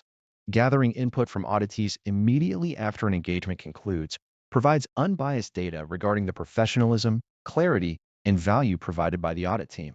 We track these interactions using key performance indicators such as budget versus actual time, total time elapsed, and the cycle time required to issue reports. These metrics often signal systemic issues, such as a process bottleneck or a recurring deficiency in staff training needs, allowing management to react swiftly. Continuous process improvement is only possible when we objectively measure our own performance against defined standards and adjust our audit manuals accordingly, based on the lessons learned from our collective experience. Finally, maintaining an objective mindset and rigorous professional skepticism during these assessments is the hallmark of a high-functioning audit team. We must view our own performance with the same criticality that we apply to our auditees, ensuring that we never become complacent due to familiarity with a recurring process. Peer reviews and cross-functional evaluations within the team serve to diversify the perspective applied to quality control, often uncovering biases or blind spots that an individual reviewer might miss. When you document these internal assessments, you are creating an evidentiary trail that demonstrates to external parties that your audit activity is self-correcting and committed to high standards. This discipline eventually becomes the bedrock of your departmental reputation, ensuring that every audit report issued represents the highest level of professional quality. I will see you in the next lecture. Hello, and welcome back. We are moving into the practical mechanics of our quality assurance and improvement program by focusing specifically on the periodic internal review process. While ongoing monitoring gives us a pulse on day-to-day operations, the periodic internal review functions as a deliberate, deep dive evaluation of the entire internal audit activity. This is not about checking a few boxes. It is a comprehensive assessment that benchmarks our performance against the International Professional Practices Framework. Ideally, an organization conducts these reviews on an annual basis to ensure alignment with professional standards and organizational expectations. By carving out time for this structured look in the mirror, we move beyond reactive fixes and transition toward proactive alignment with the core principles and the code of ethics. This systematic evaluation requires a level of separation, meaning the individuals performing the review must possess sufficient knowledge of internal audit practices but remain removed from the daily management of the audit department. To begin a periodic review, you must examine the foundational architecture of the audit function, starting with the audit charter. You are looking for evidence that the charter remains relevant and that the internal audit activity operates within the defined authority and responsibility. Beyond the charter, the core of this assessment lies in evaluating the risk assessment process and the resulting audit plan. Does the current plan truly reflect the organization's risk appetite, or have audit resources been allocated to lower risk areas due to historical habit? You should scrutinize the methodology used to drive these plans and verify whether the technology stack currently in use effectively supports your audit objectives. A static, outdated audit plan often signals that the department is failing to maintain the agility required by the IIA standards. Another significant component of this review involves assessing the human element, specifically how the audit team interacts with its stakeholders.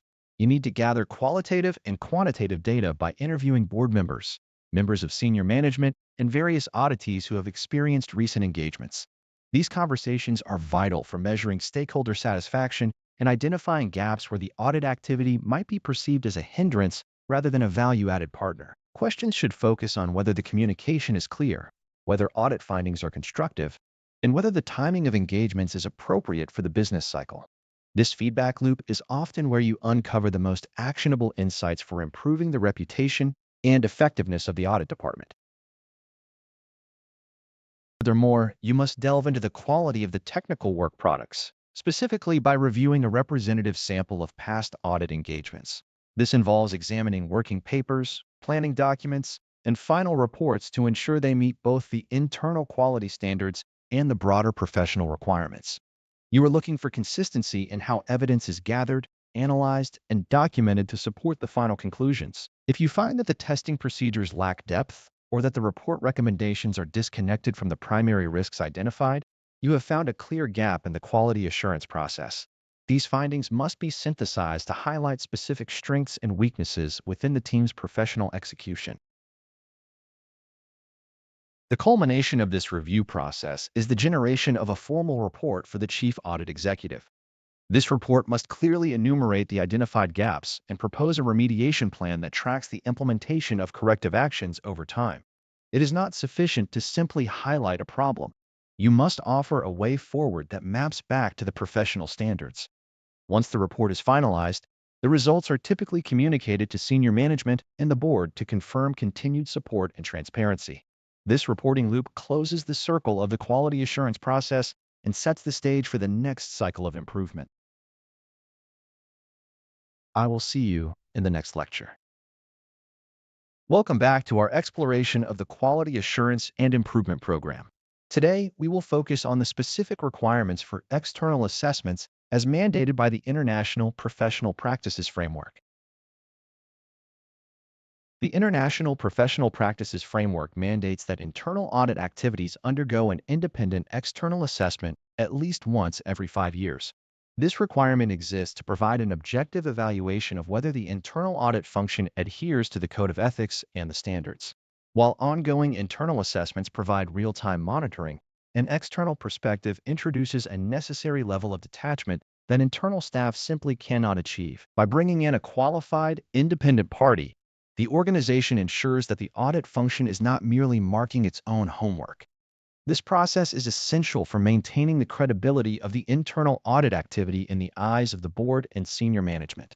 It serves as a rigorous health check that validates the effectiveness and efficiency of your internal processes. Selecting an appropriate assessor or assessment team requires careful consideration of both competence and objectivity. The evaluator must possess deep knowledge of the internal audit profession and recent experience in managing internal audit activities. Crucially, there must be a complete lack of conflicts of interest that could cloud the assessor's judgment or compromise the impartiality of their findings. Organizations often choose between a full external assessment or a self-assessment with independent external validation. A full assessment provides a comprehensive review of all standards, while external validation focuses on verifying the results of an internal self-assessment. In either scenario, the auditor must facilitate open access to documentation, stakeholder feedback, and personnel interviews. Once the assessment is complete, the resulting recommendations become the foundation for your next cycle of continuous improvement. The audit department must translate these findings into actionable management plans and remediation strategies. Communicating the results is not just a compliance exercise. It is a primary opportunity to demonstrate the value-add nature of internal auditing to the board and audit committee. Reporting these results effectively helps to align audit activities with organizational goals and industry best practices.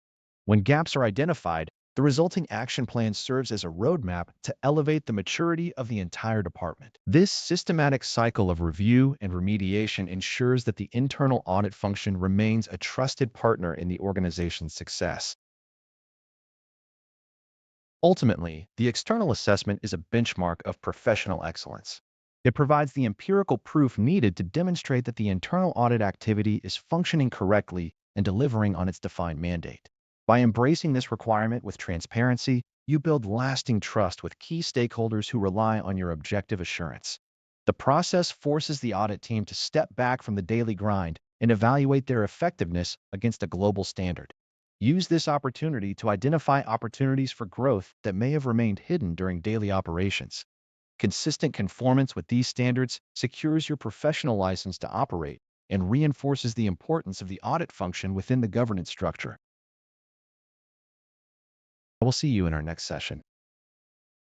Welcome back. This chapter explores the alternatives available for fulfilling the mandatory external assessment requirements prescribed by the International Professional Practices Framework. We will move beyond the basic compliance checklist to evaluate how different assessment structures impact the perceived quality and long-term trajectory of your internal audit function. The international standards for the professional practice of internal auditing mandate that an external assessment must be conducted at least once every 5 years by a qualified, independent assessor or assessment team. When considering the path forward, the choice typically narrows down to either a full external assessment or a self-assessment with independent validation. A full external assessment involves an external professional team conducting a comprehensive review of all audit processes, organizational structures, in alignment with the internal audit charter. This option is inherently high effort and carries significant cost implications, yet it provides the most extensive level of independence and reassurance to stakeholders. Conversely, a self-assessment with independent validation, or SVOV, offers a more nuanced approach that leverages existing internal resources to reduce the overall financial burden. This method requires the internal audit department to perform a rigorous and honest self-evaluation beforehand, documenting their adherence to standards and existing work practices. The independent validator then reviews this self-assessment, scrutinizing the methodology and testing a sample of working papers to confirm the accuracy of the findings. Selecting the appropriate approach is not merely a budgetary decision. It requires an evaluation of the maturity and complexity of your internal audit function. Larger, more complex organizations often prefer the full external assessment because the sheer volume of disparate audit activities makes self-validation prone to gaps or inconsistencies. Smaller functions might find the SAIV significantly more beneficial, as the self-assessment process itself serves as a developmental exercise that builds internal competency. However, if you choose the savvy route, the robustness of your underlying self-assessment process is the most critical success factor. If your internal documentation is weak or your self-assessment reflects a bias towards positive results, the validator may struggle to provide a meaningful opinion on the audit department's quality. You must weigh the reduced cost of the savvy against the risk of receiving limited assurance compared to the depth provided by a comprehensive full-scale review. Regardless of the choice, the primary objective remains the same: to identify specific opportunities for improvement and to demonstrate that your audit function conforms to the mandatory elements of the IPPF. When you finalize your choice, finding a qualified, independent external validator becomes the next pillar of your strategy. Competence and objectivity are paramount, as the validator must not only understand the technical intricacies of the audit standard, but also appreciate the specific regulatory and operational context of your firm. Many organizations explore peer review arrangements, where audit departments from different companies assess each other to mitigate costs and encourage the exchange of professional best practices. While this is an efficient way to achieve compliance, you must be hyper-vigilant regarding potential conflicts of interest that could arise from long-term professional relationships. Ensure that there is a clear, written agreement regarding the confidentiality of audit records and that the process is structured to yield reciprocal value for both entities involved. The goal is not just to check a box for regulators, but to gain an objective, third-party perspective that acts as a catalyst for professional growth. By maintaining a rigorous focus on independent verification, you manage the inherent risks of peer review and ensure that your quality assurance program remains a robust tool for continuous improvement. See you in our next technical deep dive. Hello. Today we examine how to effectively communicate the results of your quality assurance and improvement program to key stakeholders. The integrity of an internal audit function relies heavily on its ability to transparently report its own performance and conformance to the International Professional Practices Framework. As the Chief Audit Executive, you carry the ultimate responsibility for ensuring that both the board and senior management receive timely, accurate information regarding the quality of audit operations. This reporting process is not merely a formality, but a fundamental mechanism for demonstrating the value add of the audit activity to the organization. When drafting these reports, you must clearly distinguish between ongoing monitoring activities and the findings from periodic internal reviews. Furthermore, the outcomes of external assessments provide a vital objective perspective that must be communicated to prove that your department operates in alignment with the core principles and the code of ethics. Maintaining a consistent format for these communications helps stakeholders track improvements over time and provides a clear narrative regarding the maturity of your internal audit practice. When you are assessing conformance with the standards, you are required to use specific terminology to describe the state of your operations. You should categorize the internal audit activity as generally conforms, partially conforms, or does not conform, as these labels provide a standardized metric that boards understand.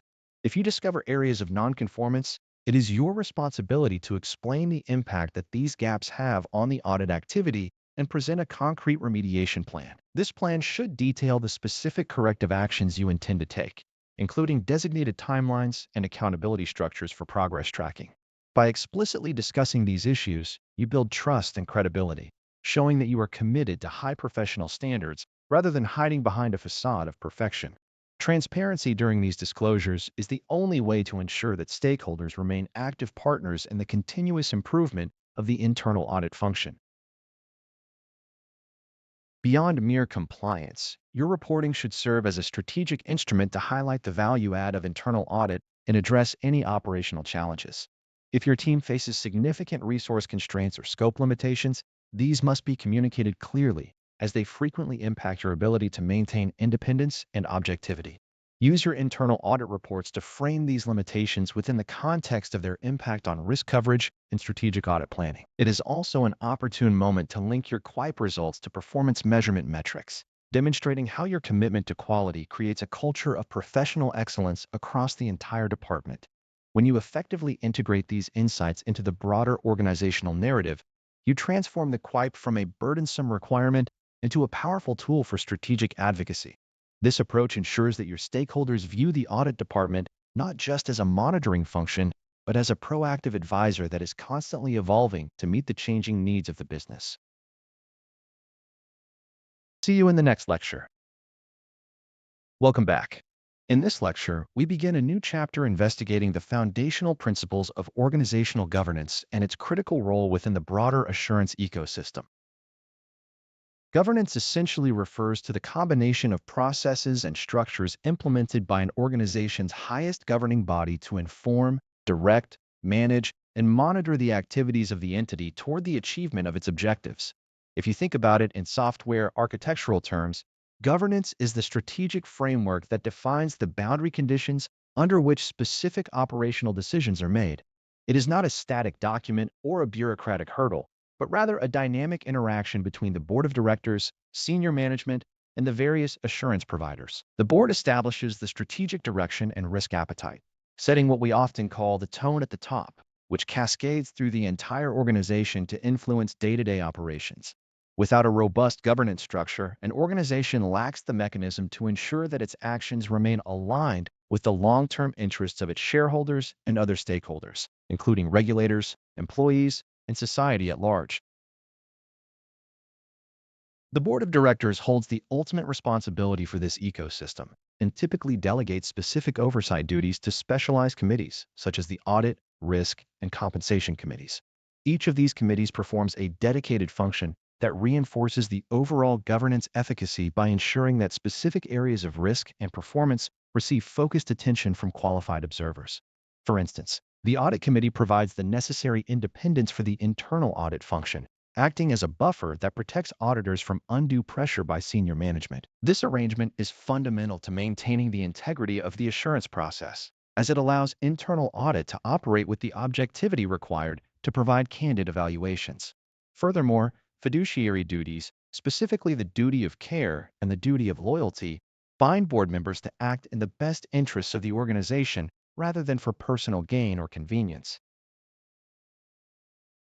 Evaluating the effectiveness of these governance processes requires an objective assessment of transparency, accountability, and the quality of communication channels existing throughout the enterprise. Transparency is not merely about disclosing financial results, but about providing stakeholders with a clear understanding of the risks the organization is willing to accept and the controls it employs to manage those risks. Accountability involves ensuring that there are clear paths of responsibility where management is held answerable for the outcomes of their strategic decisions. When we look at external governance frameworks, such as those published by the OECD, we see that high-performing organizations prioritize these elements as core components of their structural integrity. Effective governance must be sensitive to local regulatory requirements while remaining adaptable enough to support the unique strategic priorities and culture of the firm. Internal audit plays a unique and indispensable role in this ecosystem by providing independent assurance that the governance structure is not only sound in design, but effective in practice. We are not there to manage the organization, but to evaluate the processes through which management exerts its authority and ensures operational resilience. This involves examining ethics and compliance programs, verifying that they are embedded in the organizational culture rather than existing merely on paper to satisfy regulatory requirements. Whistleblower mechanisms, for example, must be tested for accessibility and responsiveness, as silence in the face of malfeasance is often the first indicator of a governance failure. By assessing these controls, internal audit contributes to the institutionalization of integrity, which is the bedrock upon which all other business outcomes are built. The alignment of executive compensation with long-term organizational strategy is another critical area that warrants our attention during governance reviews. When incentive schemes are misaligned, they can inadvertently encourage behaviors that prioritize short-term gains at the expense of long-term stability and sustainable performance. It is the responsibility of the Compensation Committee to ensure that pay structures reflect the risk appetite defined by the board, creating a cohesive incentive model. If an organization fails to link these outcomes, it creates a structural disconnect that may lead to unethical conduct or excessive risk-taking, effectively undermining the sustainability of the company. A well-governed organization understands that its strategy, its risk appetite, and its compensation systems must operate in concert to ensure resilience against disruption. We will continue our discussion of these essential governance structures in the next lecture. Welcome to our discussion on corporate social responsibility, where we will examine how modern organizations integrate environmental, social, and governance factors into their core operations. In this chapter, we will master the frameworks necessary to audit sustainability and ethical performance effectively. Corporate social responsibility, or CSR, represents the self-regulating business model that helps a company be socially accountable to itself, its stakeholders, and the public. At its core, this concept pushes organizations to operate in ways that enhance society and the environment instead of contributing negatively to them. You should view CSR not merely as a marketing exercise or a philanthropic endeavor, but as a strategic commitment to operational sustainability. When we talk about environmental, social, and governance criteria, we are referring to the specific standards that investors and analysts use to screen potential investments. Environmental criteria consider how a company performs as a steward of nature, focusing on resource depletion, waste management, and climate change mitigation. Social criteria examine how the company manages relationships with employees, suppliers, customers, and the communities where it operates. Finally, governance deals with a company's leadership, executive pay, audits, internal controls, and shareholder rights. Mastering these definitions allows an internal auditor to look past the surface and identify where an organization may be overstating its ethical commitment. Evaluating an organization's impact requires a structured approach that assesses the triple bottom line of profit, people, and planet. You must understand that CSR strategies are only effective if they align with the broader organizational objectives and the legitimate expectations of stakeholders. An auditor's role here is to test whether the policies and programs described in corporate literature are actually implemented at the operational level. For instance, if a company claims to have a sustainable supply chain, you would look for evidence of vendor audits, labor practice reviews, and compliance checks regarding subcontractors' human rights records. It is common to find gaps between high-level policy statements and the reality of day-to-day governance, particularly in global supply chains. You should also be aware of the regulatory landscape, as reporting requirements for non-financial information are becoming increasingly stringent worldwide. Evaluating these areas involves verifying that the management structure is capable of tracking key performance indicators related to environmental and social risk. Every claim made in a sustainability report must be backed by data that can be tested for reliability, accuracy, and completeness. Reporting frameworks serve as the common language for sustainability practitioners and auditors alike, yet they are quite diverse in their application. You will likely encounter the Global Reporting Initiative, which provides a comprehensive set of standards for reporting impacts on the economy, environment, and people. Another critical framework is the Sustainability Accounting Standards Board, which focuses on industry-specific sustainability disclosures that are financially material to investors. Additionally, the Task Force on Climate-Related Financial Disclosures provides structure for how organizations should report the risks and opportunities associated with potential climate change scenarios.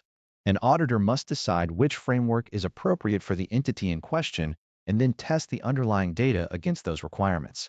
You should be particularly skeptical of metrics that appear chosen to flatter the company while ignoring significant operational risks or pollution metrics. By evaluating the integrity of these reporting processes, the internal audit function provides the assurance that shareholders need to trust management's sustainability narrative. When we integrate CSR into the risk-based audit plan, we move from being observers to becoming active catalysts for organizational improvement. You must identify specific risks associated with governance, such as unethical behavior, corruption, or a lack of transparency in reporting.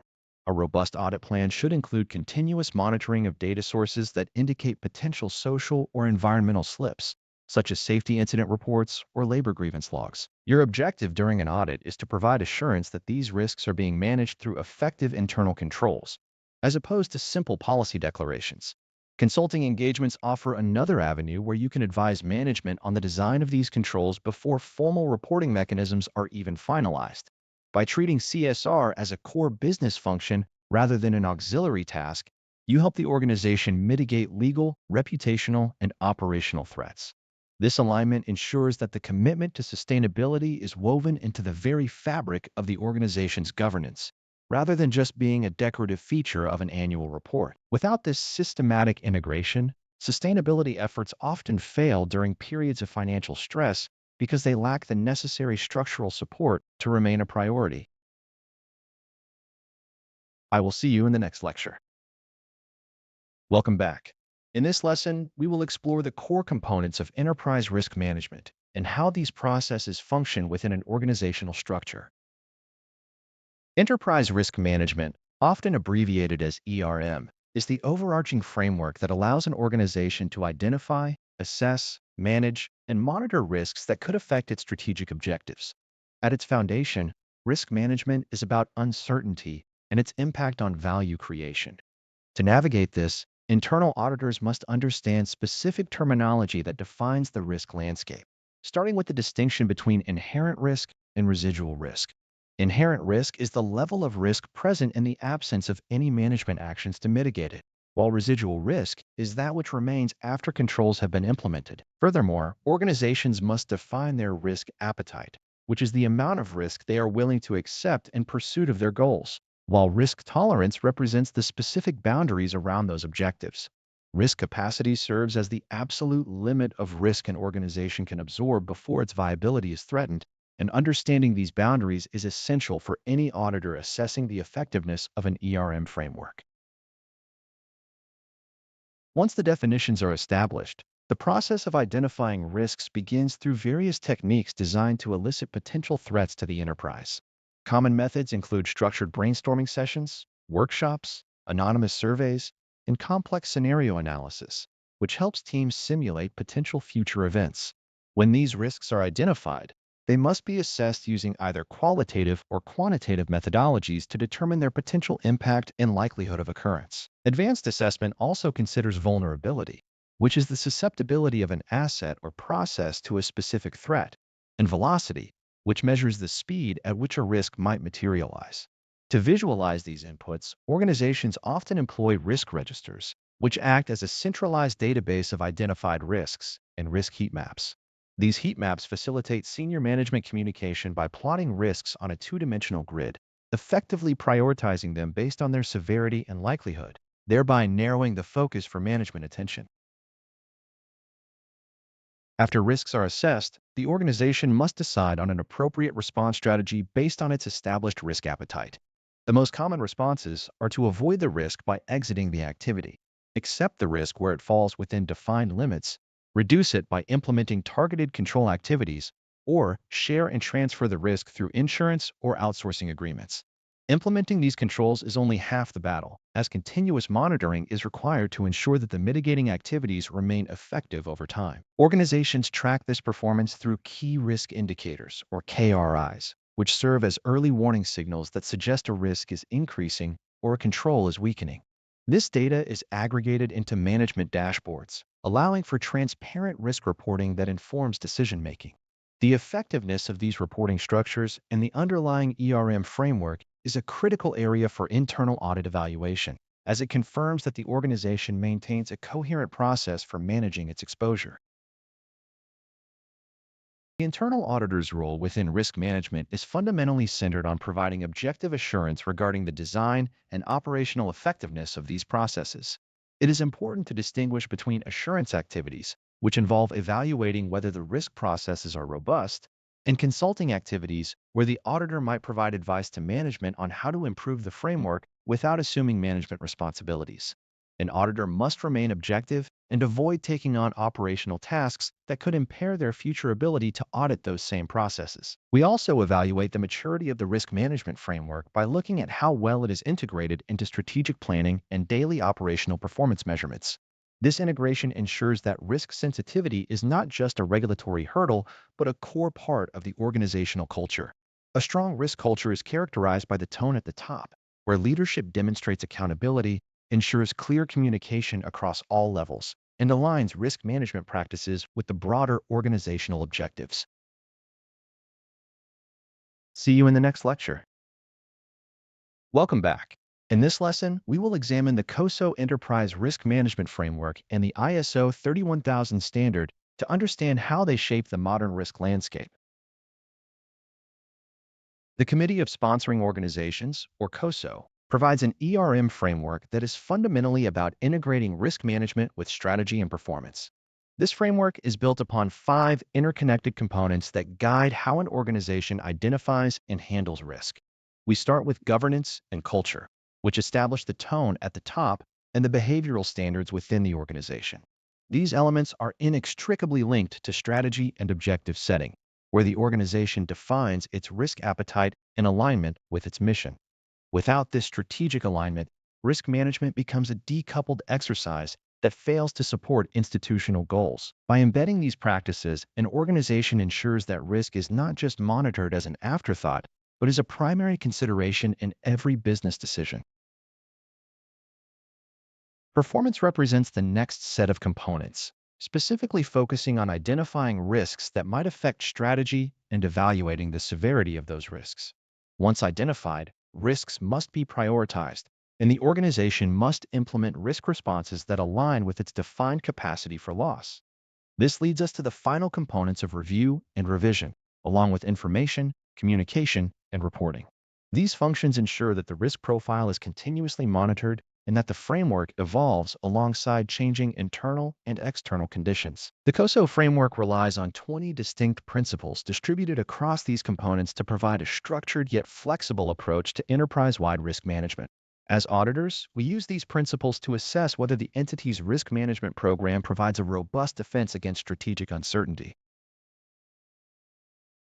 While COSO leans heavily into the integration of risk with strategy, the ISO 31000 standard provides a more universal set of guidelines for managing any form of risk. ISO 31000 is structured around 3 core pillars: principles, a framework, and a specific risk management process. The principles serve as the foundation, mandating that risk management must be iterative, structured, and customized to the specific context of the organization. Unlike the rigid, prescriptive nature that some perceive in COSO, the ISO approach emphasizes that risk management is an integral part of all organizational activities. When we compare the two, it becomes clear that ISO is perhaps more adaptable for organizations seeking a broad, process-oriented guideline, whereas COSO offers a deeper dive into the governance and strategic cultural aspects of enterprise risk. As internal auditors, our role is not merely to observe these frameworks, but to apply them when assessing an organization's maturity level and performing gap analyses.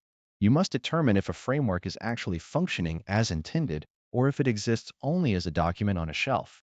A gap exists when there is a disparity between the desired risk maturity state and the actual operational controls identified during your audit. To conduct an effective risk-based audit, you should map your audit universe to the specific components of the framework adopted by your organization. If the board has chosen COSO, your audit methodology should reflect those 20 principles, ensuring your testing supports the organization's strategic objectives and risk appetite. Reporting these findings requires a focus on value addition, moving beyond simple compliance checks to provide meaningful assurance. You might find that while management has articulated a clear risk culture, the communication mechanisms are failing to flow upward, leaving the board uninformed of critical exposures. By evaluating the integration of these risk frameworks, you act as a consultant who identifies where failures in internal communication or strategic alignment might lead to potential disaster. Assessing the effectiveness of these practices requires looking for continuous improvement, as neither COSO nor ISO is a static endpoint. The ultimate goal is to provide an objective assessment of how well the organization governs its risks, thereby protecting and enhancing stakeholder value through disciplined, framework-aligned oversight. See you in the next lesson. Welcome back. In this lesson, we will begin our exploration of the COSO Internal Control Integrated Framework, a foundational pillar for any internal auditor. The Committee of Sponsoring Organizations, commonly known as COSO, provides the most widely recognized framework for designing, implementing, and evaluating internal controls. When we consider internal control, we are not merely talking about a checklist of tasks or a set of spreadsheets. Rather, we are looking at a process designed to provide reasonable assurance regarding the achievement of objectives in 3 specific categories: effectiveness and efficiency of operations, reliability of reporting, and compliance with applicable laws and regulations. Think of these 3 objectives as the tripod upon which the entire organization rests. If one leg is weak, the entire structure becomes unstable. And this is why professional auditors must master the relationship between these objectives and the framework's 5 structural components. The framework is built upon 5 integrated components: the control environment, risk assessment, control activities, information and communication, and monitoring activities. The control environment sets the tone at the top, serving as the foundation for all other components by providing discipline and structure. Even the most sophisticated control activities will fail if the underlying control environment is poor. Risk assessment follows, requiring management to identify and analyze the risks that could prevent the achievement of the organization's objectives. Once risks are identified, control activities, such as authorizations, verifications, and reconciliations, are implemented to mitigate those risks to an acceptable level. Without a proper risk assessment, control activities can become arbitrary or disconnected from the actual threats facing the enterprise. The remaining 2 components, information and communication and monitoring, act as the connective tissue and the feedback loop. Information and communication ensure that relevant, accurate, and timely data flows throughout the organization so that people can carry out their responsibilities effectively. Monitoring activities, meanwhile, are essential to ensure the internal control system remains relevant over time. This includes both ongoing evaluations and separate, distinct assessments of the system's effectiveness. As auditors, we must understand that these 17 principles, which further refine the 5 components, are not just theoretical concepts. We use these principles to evaluate whether the internal control system is present and functioning as intended, and whether the components are operating together in an integrated manner. When we perform our audit work, we often distinguish between hard and soft controls, as well as entity-level versus transaction-level controls. Hard controls are the formal, tangible mechanisms like policies, procedures, and automated system locks, while soft controls involve the intangible aspects of organizational culture, such as ethical values and competence. Entity-level controls apply across the entire organization and have a pervasive impact on the control system, whereas transaction-level controls target specific business processes. Furthermore, we classify controls by their nature. Preventative controls stop an error from occurring. Detective controls identify errors after they have happened, and corrective controls address those errors. Understanding this taxonomy is vital when you are documenting audit work, as it allows you to map your testing strategy directly to the risks you have identified. We must also be pragmatic about the limitations of any internal control system, as no framework provides absolute assurance. Controls are subject to human error, which is an inherent risk in any manual process. Collusion among employees can bypass even the most well-designed segregation of duties, and management override remains a significant risk factor in financial reporting. Effective internal auditing requires us to evaluate these limitations honestly, balancing the cost of internal controls against the benefits they provide. Because we operate within an ecosystem also involving management, the board, and external auditors, our role is to objectively assess whether the system is sound, while acknowledging that even the best systems are inherently limited by the people operating them. As we integrate these concepts into our methodology, we move beyond simple compliance to look for root causes of deficiencies. When we identify a deficiency, we classify it based on its severity: a minor control deficiency, a significant deficiency, or a material weakness. A material weakness is a deficiency, or a combination of deficiencies, that results in a reasonable possibility that a material misstatement will not be prevented or detected. By using the COSO framework as our structural lens, we can perform rigorous walkthroughs and test the operating effectiveness of controls in a structured way. This approach is not only useful for standard operational audits, but is essential for entities subject to regulations like the Sarbanes-Oxley Act, where internal control over financial reporting must be rigorously verified. See you in our next session. Welcome back. In this lecture, we will explore IT control frameworks, focusing specifically on COBIT as the primary standard for IT governance and management. When we approach the audit of an IT environment, we must move beyond the basic identification of hardware or software assets. Instead, we need to understand how IT processes are governed and linked to the overarching objectives of the organization. COBIT, or control objectives for information and related technologies, serves as a comprehensive framework that bridges the gap between technical risk, business control, and regulatory compliance. It provides a structured methodology to ensure that information technology delivers value while balancing risk and optimizing resource utilization. If you want to master the audit of technical environments, understanding this framework is not optional. It is fundamental to how you provide assurance to stakeholders. You will learn how to map IT processes to business goals, ensuring that your audit efforts contribute tangibly to the organization's success. This approach transforms IT auditing from a peripheral task into a strategic engagement that senior management will actually value. The COBIT framework operates on several core principles that guide the governance of enterprise IT. It emphasizes the necessity of meeting stakeholder needs, covering the enterprise end-to-end, and applying a single integrated framework. By adopting a holistic approach, an auditor can evaluate how IT functions are built, acquired, implemented, and monitored. COBIT categorizes these functions into specific domains. The evaluate, direct, and monitor domain is concerned with governance, whereas the align, plan, and organize, the build, acquire, and implement, and the deliver, service, and support domains cover management activities. Finally, the monitor, evaluate, and assess domain ensures that IT processes perform as intended. When you audit these areas, you are looking for evidence that the organization has established clear accountability for decision-making and that IT processes are consistently aligned with the risk appetite of the firm.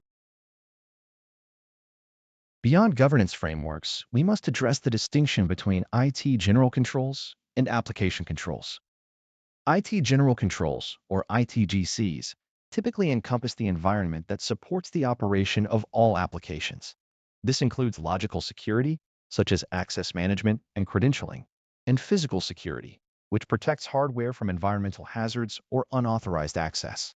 We also look at change management, ensuring that modifications to systems are documented and tested, and IT operations, which covers job scheduling and backup procedures. If the ITGC environment is weak, the reliability of the underlying data cannot be guaranteed regardless of how robust the application controls appear.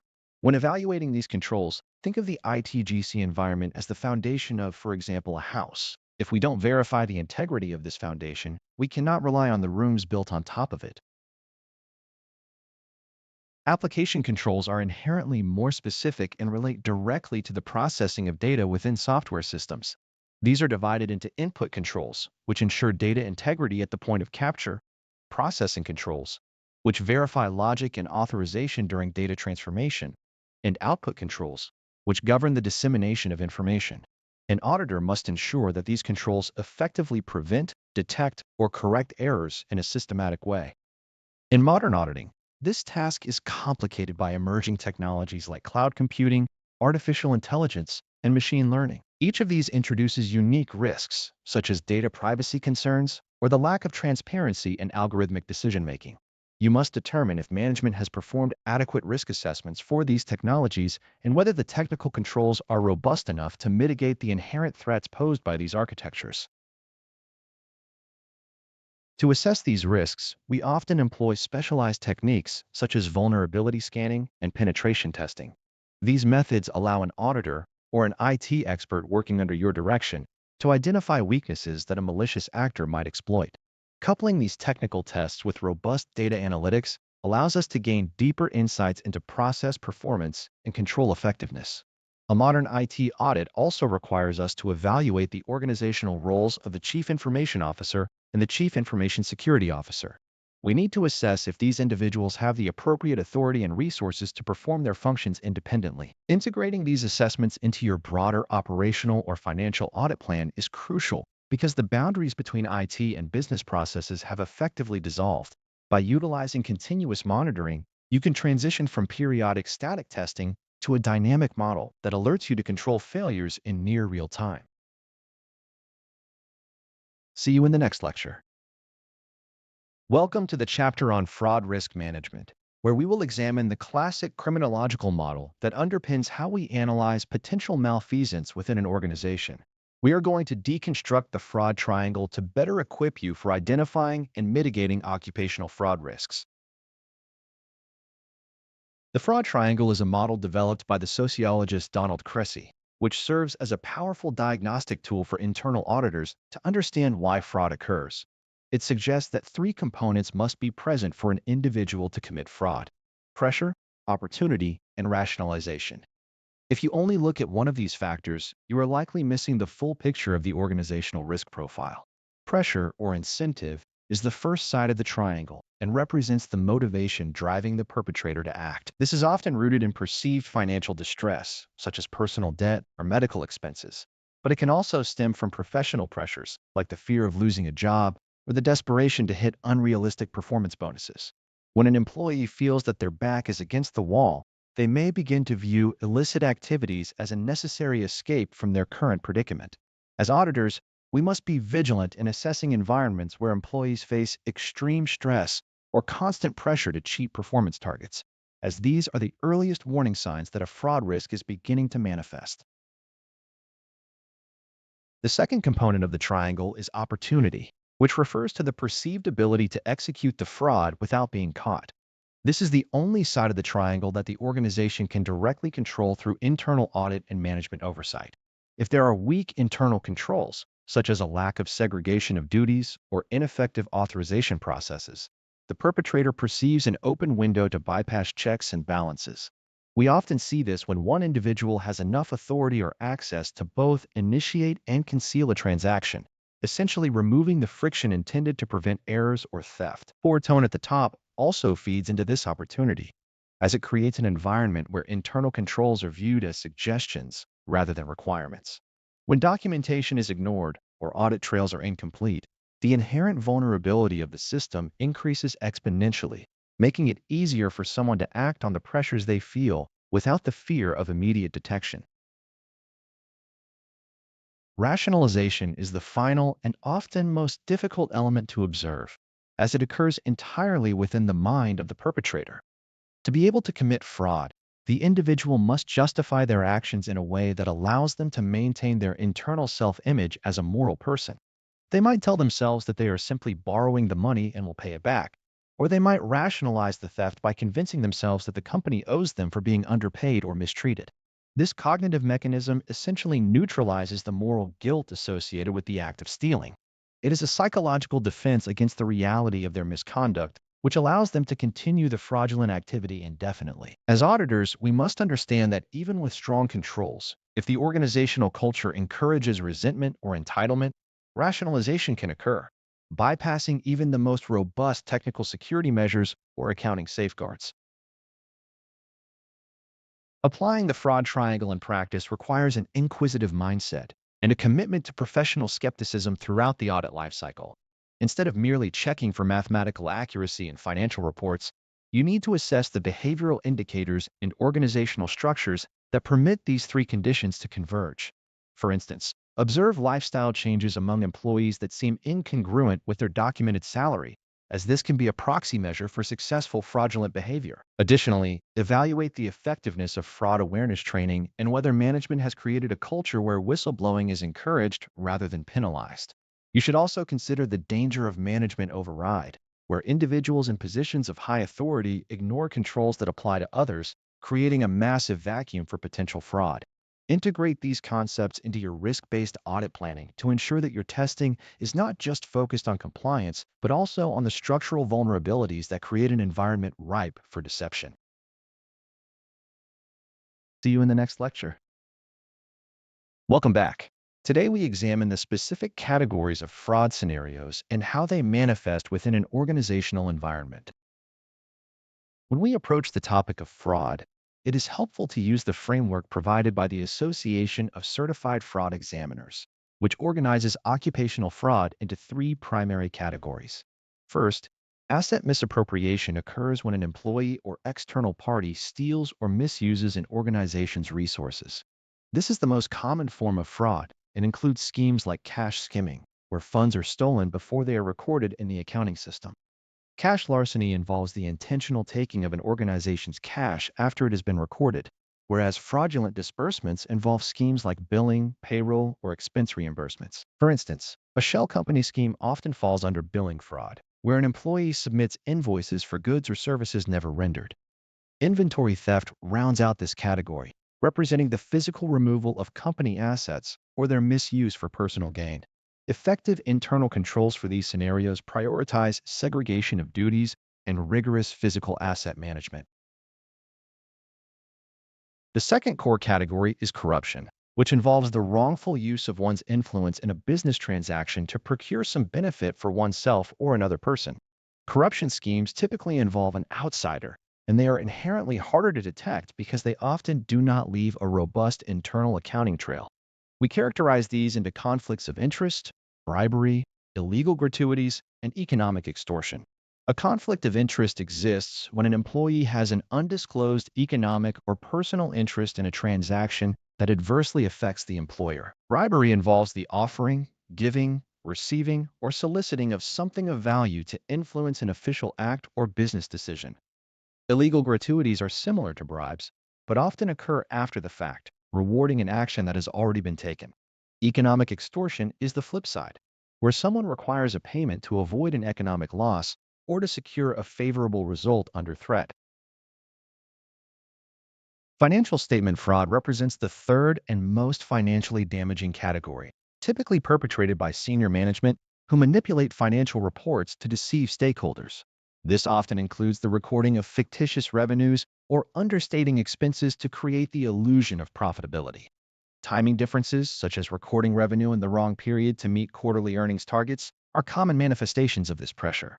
Concealed liabilities and expenses are used to make the balance sheet appear healthier than it actually is, while improper asset valuation masks the true financial position of the company. Improper disclosures are also a key component, occurring when management fails to report contingent liabilities or related party transactions in the notes to financial statements. Because this type of fraud is often committed by those at the top of the hierarchy, it requires an auditor to remain vigilant about management override of controls. Beyond these classical categories, the modern audit environment mandates an awareness of industry-specific risks and digital threats. Healthcare fraud often targets billing processes, while financial services firms face systemic risks related to complex transactions and regulatory reporting. Procurement fraud remains a persistent threat due to its proximity to vendor master data and contract management workflows. Furthermore, we must address the rise of cyber-enabled fraud, which utilizes technical vectors to facilitate traditional schemes. Ransomware, social engineering, and phishing are not just IT issues. They are primary threats to the integrity of financial data and asset security. Auditors must evaluate whether current controls are sufficient to identify anomalies in these domains, particularly through the use of continuous monitoring and automated data analytics. The role of internal audit in these scenarios is not to act as a forensic investigator from the start, but rather to design proactive, risk-based audit procedures. This involves identifying red flags unique to each category, such as unexplained inventory variances, inconsistencies in vendor address data, or unusual journal entries made outside of normal business hours. By leveraging data analytics, auditors can move away from sampling towards evaluating entire populations of transactions for irregularities. Anomaly detection algorithms can flag high-risk disbursements or vendor relationships that warrant further inquiry. When you structure an audit engagement around these specific fraud scenarios, you establish a targeted defense that moves from reactive checking to a continuous, control-focused oversight model. See you in the next lecture. Welcome to this new chapter where we will examine the specific responsibilities of the internal audit function regarding the identification and management of fraud risks within an organization. We will explore how these duties align with the International Professional Practices Framework and differentiate from management's core accountability. When we approach the topic of fraud, it is vital to begin by distinguishing between the roles of management and the internal auditor. Management bears the primary responsibility for the establishment and maintenance of internal controls, risk management, and overall governance processes designed to prevent or detect fraud. This includes creating an ethical environment and fostering an organizational culture that discourages misconduct. Internal auditors are not responsible for the prevention of fraud in the same way, as they act as a secondary line of defense. Their contribution lies in evaluating the adequacy and effectiveness of these management-led processes to ensure they are functioning as intended. If you look at this through the lens of the International Professional Practices Framework, you will see that the internal auditor provides independent and objective assurance that the organization is fulfilling its responsibility. A misunderstanding of this distinction often leads to blurred professional boundaries and ineffective audit engagement execution. To effectively evaluate whether an organization is managing fraud risks well, internal auditors must possess sufficient knowledge to assess the potential for fraud and how the organization manages that risk. This does not imply that every auditor must be a forensic expert or a specialist in criminal investigations. However, an auditor must exercise due professional care and maintain professional skepticism throughout their work. Professional skepticism is the mindset characterized by a questioning attitude and a critical assessment of evidence. It requires that you do not assume honesty or dishonesty as a default, but rather seek objective verification for every assertion made by auditees. By maintaining this posture, you are better equipped to identify red flags and anomalies that might indicate a control break or intentional deceit. This knowledge gap between general auditing and forensic specialization is bridged by an auditor's ability to recognize when the complexity of a situation requires external expertise. Integrating fraud risk into the broader audit planning process is arguably one of the most critical aspects of the modern internal audit function. Rather than treating fraud as a separate, isolated task, it should be woven into the fabric of the audit universe assessment and engagement objectives. This involves evaluating the entity's fraud risk assessment framework to confirm that the organization is correctly identifying where and how fraud might occur. Auditors look for evidence that management has considered internal and external threats, including potential collusion and the abuse of management override. If management has not performed a robust assessment, the audit should emphasize this control deficiency as a significant finding.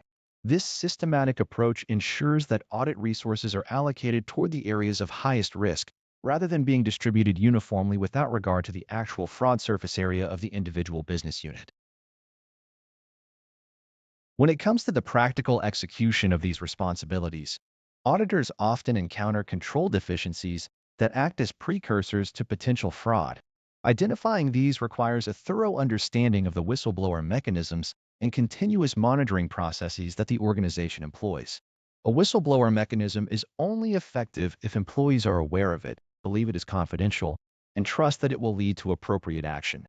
If these channels are weak, or if there is a fear of retaliation, the risk of undetected fraud increases exponentially. Auditors must test these mechanisms to ensure they are accessible and that there is a documented process for handling the reports that come through them.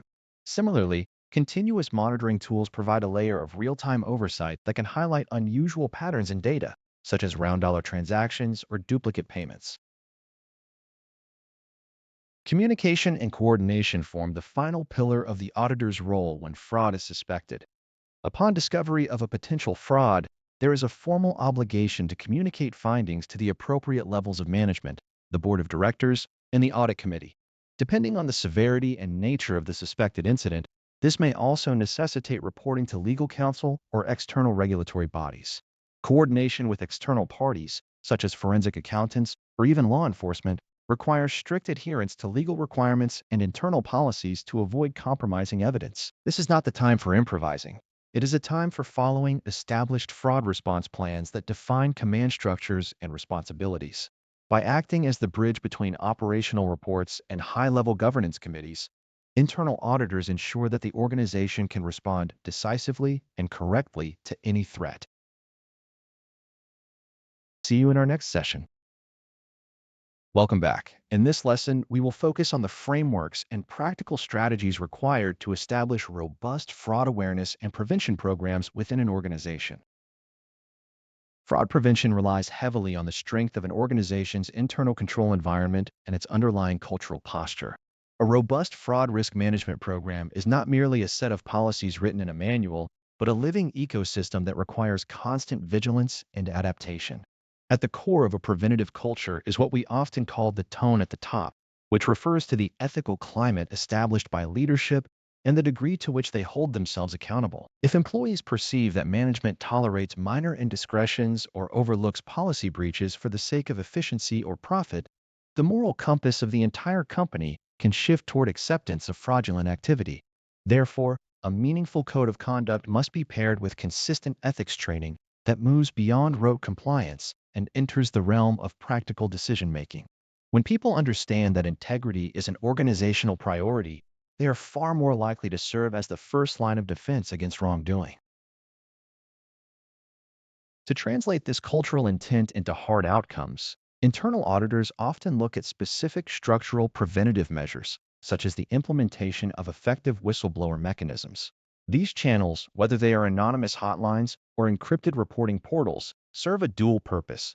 They provide a safe harbor for those witnessing suspicious activity, and they act as a psychological deterrent to potential bad actors who understand that their colleagues are now empowered watchdogs. However, these mechanisms only function effectively if the organization ensures protection against retaliation and demonstrates that every report is taken seriously and investigated in a fair, transparent manner. Alongside reporting channels, we must evaluate hard controls such as segregation of duties and, critically, authorization limits.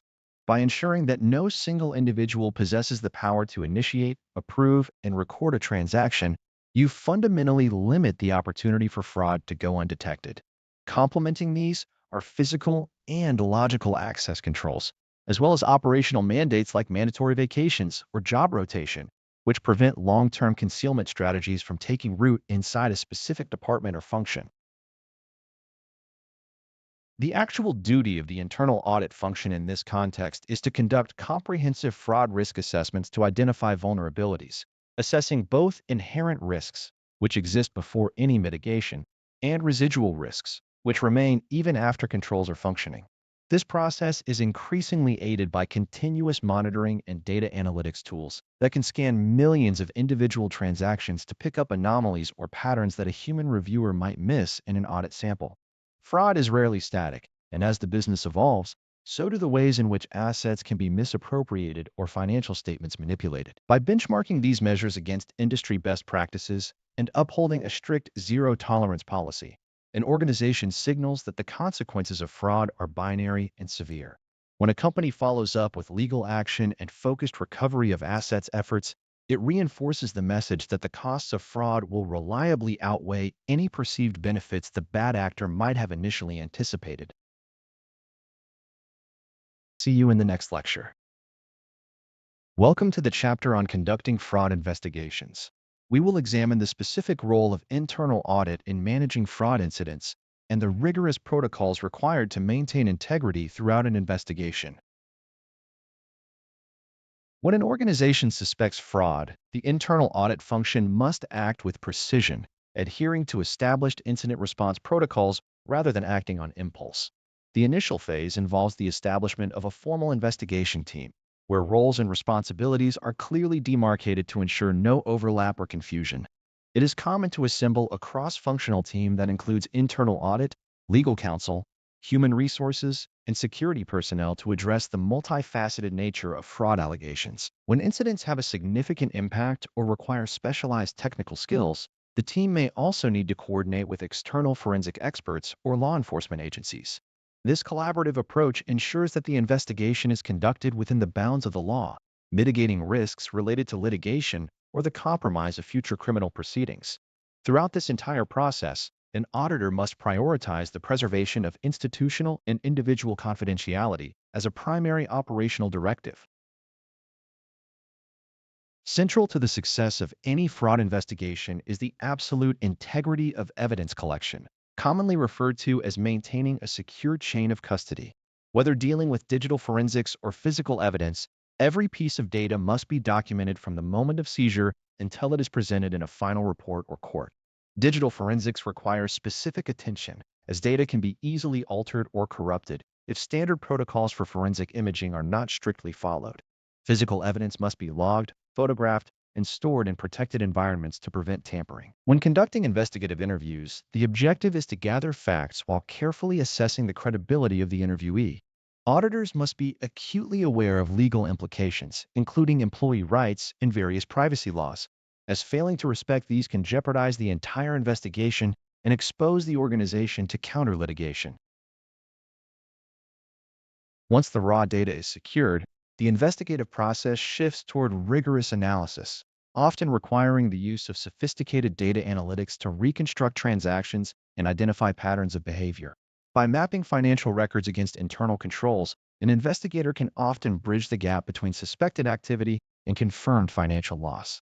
Quantifying the loss is a necessary step, yet it is rarely the final objective, as stakeholders need to understand the root causes and the failures in control design or execution that allowed the fraud to occur. Internal auditors must meticulously document every step of this process, ensuring that the evidence trail is logical and defensible. This documentation serves as the primary source for preparing investigation reports, which are then communicated to the board, management, and relevant legal authorities. The focus throughout this reporting phase must remain on clarity, accuracy, and neutrality to avoid premature conclusions. Finally, the conclusion of a fraud investigation serves as a springboard for organizational improvement and systemic remediation. The internal audit role is not merely to capture perpetrators, but to provide the organization with actionable insights regarding control enhancements. A critical distinction exists between a consulting engagement aimed at strengthening controls and an independent, objective investigation into potential illicit activity. Maintaining this independence is paramount. Auditors must ensure their investigative actions do not inadvertently trigger a conflict of interest or become entangled in administrative politics. Following the investigation, the organization must engage in continuous monitoring to ensure that implemented safeguards remain robust. This often includes long-term efforts such as pursuing asset recovery, filing insurance claims, or initiating legal disciplinary actions, all of which benefit from the professional rigor applied during the initial investigation phase. See you in the next lecture. Hello. Let us discuss the critical requirements for reporting fraud findings within the framework of professional internal auditing. When an internal auditor discovers fraud, the communication of these findings is perhaps the most sensitive task in the profession. The International Professional Practices Framework mandates that communication must be clear, concise, factual, and objective. We are not lawyers, which means we must strictly avoid reaching legal conclusions or assigning definitive guilt.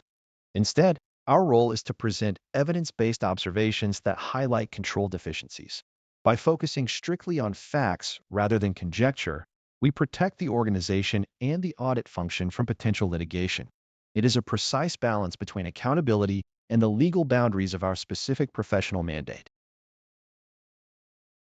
Determining the appropriate audience for a fraud report requires careful consideration of organizational hierarchy and risk severity. Initially, you must align your reporting lines with the internal audit charter, typically involving the chief audit executive and executive management.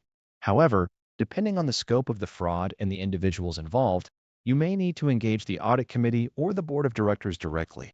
Legal counsel should review reports early in the process to ensure that sensitive disclosures are handled appropriately. In some jurisdictions, regulatory authorities may require mandatory notifications, and external auditors may need access for their own financial statement impact assessments.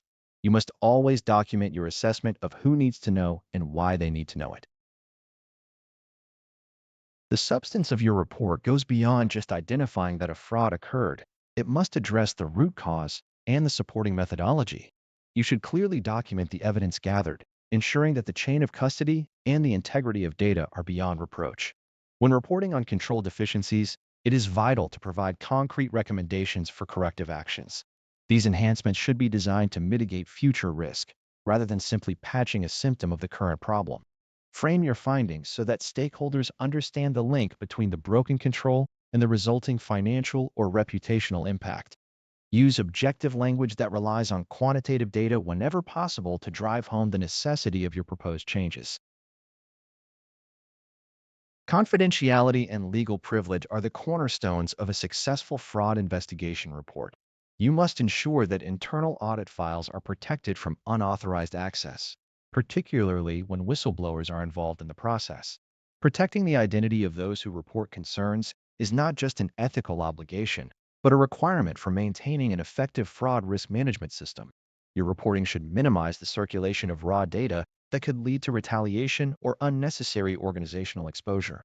Remember that the report itself might become evidence in a court of law, so its composition must withstand external scrutiny by legal adversaries. Maintaining privilege is a complex legal issue, so consistent coordination with your organization's legal department is non-negotiable.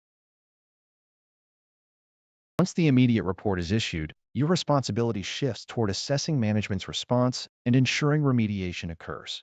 You must evaluate the adequacy of the proposed remediation plans to ensure they actually address the underlying control weaknesses identified. This is often the point where internal auditors lose focus, yet follow-up is arguably the most important stage of the process. You are expected to conduct continuous monitoring of these corrective actions to ensure they are implemented within the promised timelines. If management decides to accept a risk that you believe is unacceptable, you must document this formally and escalate it to the appropriate oversight body. This follow-up ensures that your work results in tangible, long-term improvement to the internal control environment. Finally, you should view fraud findings not as isolated incidents, but as an opportunity for continuous improvement. Integrate these specific findings into your ongoing organizational risk assessments to refine your strategic audit planning for future cycles. Use the lessons learned from the investigation to update your company-wide fraud awareness and training programs. This proactive loop helps prevent similar occurrences in different business units, turning a negative event into a constructive evolution of your internal control framework. By sharing these insights with management, you shift your role from a reactive investigator to a strategic business partner. It is this systematic approach to fraud, rather than just the uncovering of it, that adds the most value to an organization. See you in the next lecture. Hello, and welcome to this session on risk-based audit planning.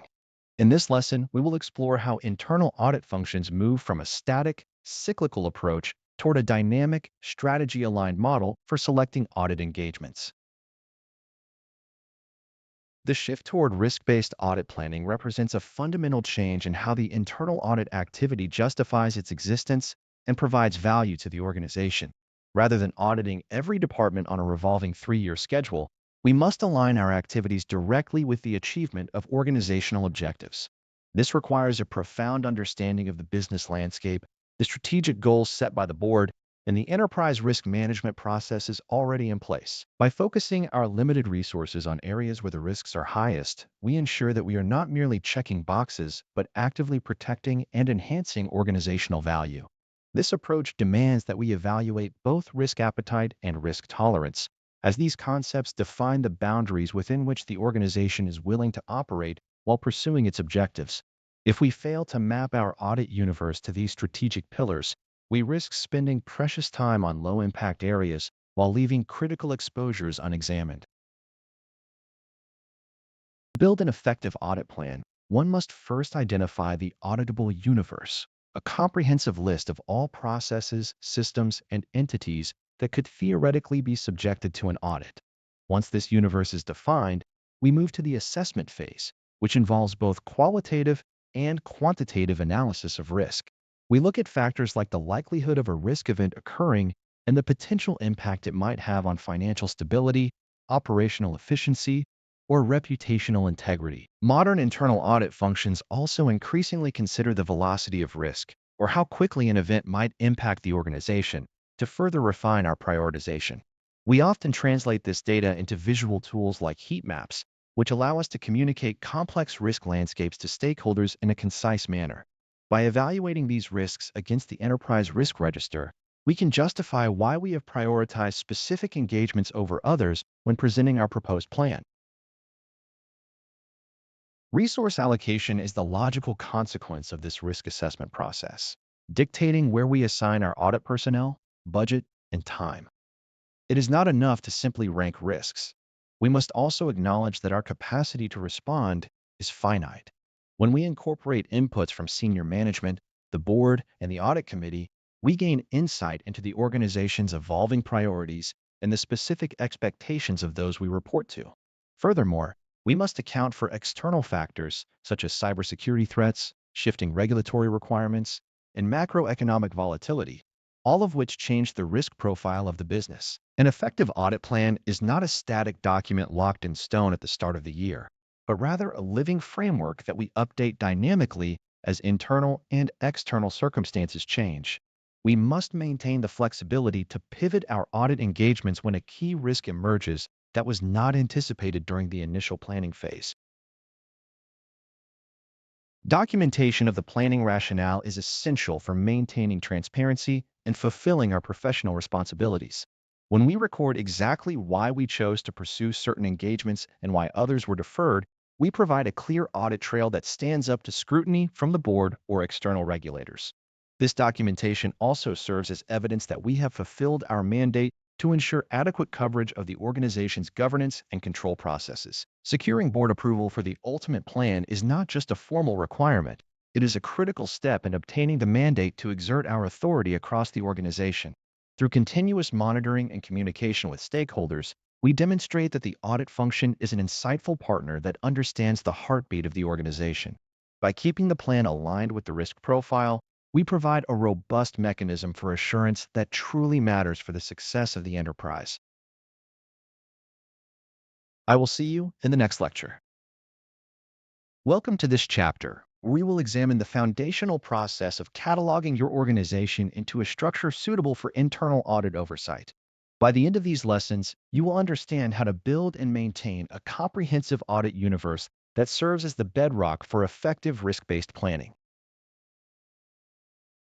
Defining the audit universe is essentially the act of creating a comprehensive inventory of all auditable entities, processes, and systems across your organization. Think of it as a map. Without it, you're essentially navigating the corporate landscape blind, unsure of where potential risks might be lurking. An effective audit universe should be granular enough to distinguish between unique workflows, but broad enough to maintain a manageable, strategic view of the entity. You might start by listing major organizational units, such as regional offices or subsidiaries, before drilling down into critical business processes like procure-to-pay or order-to-cash.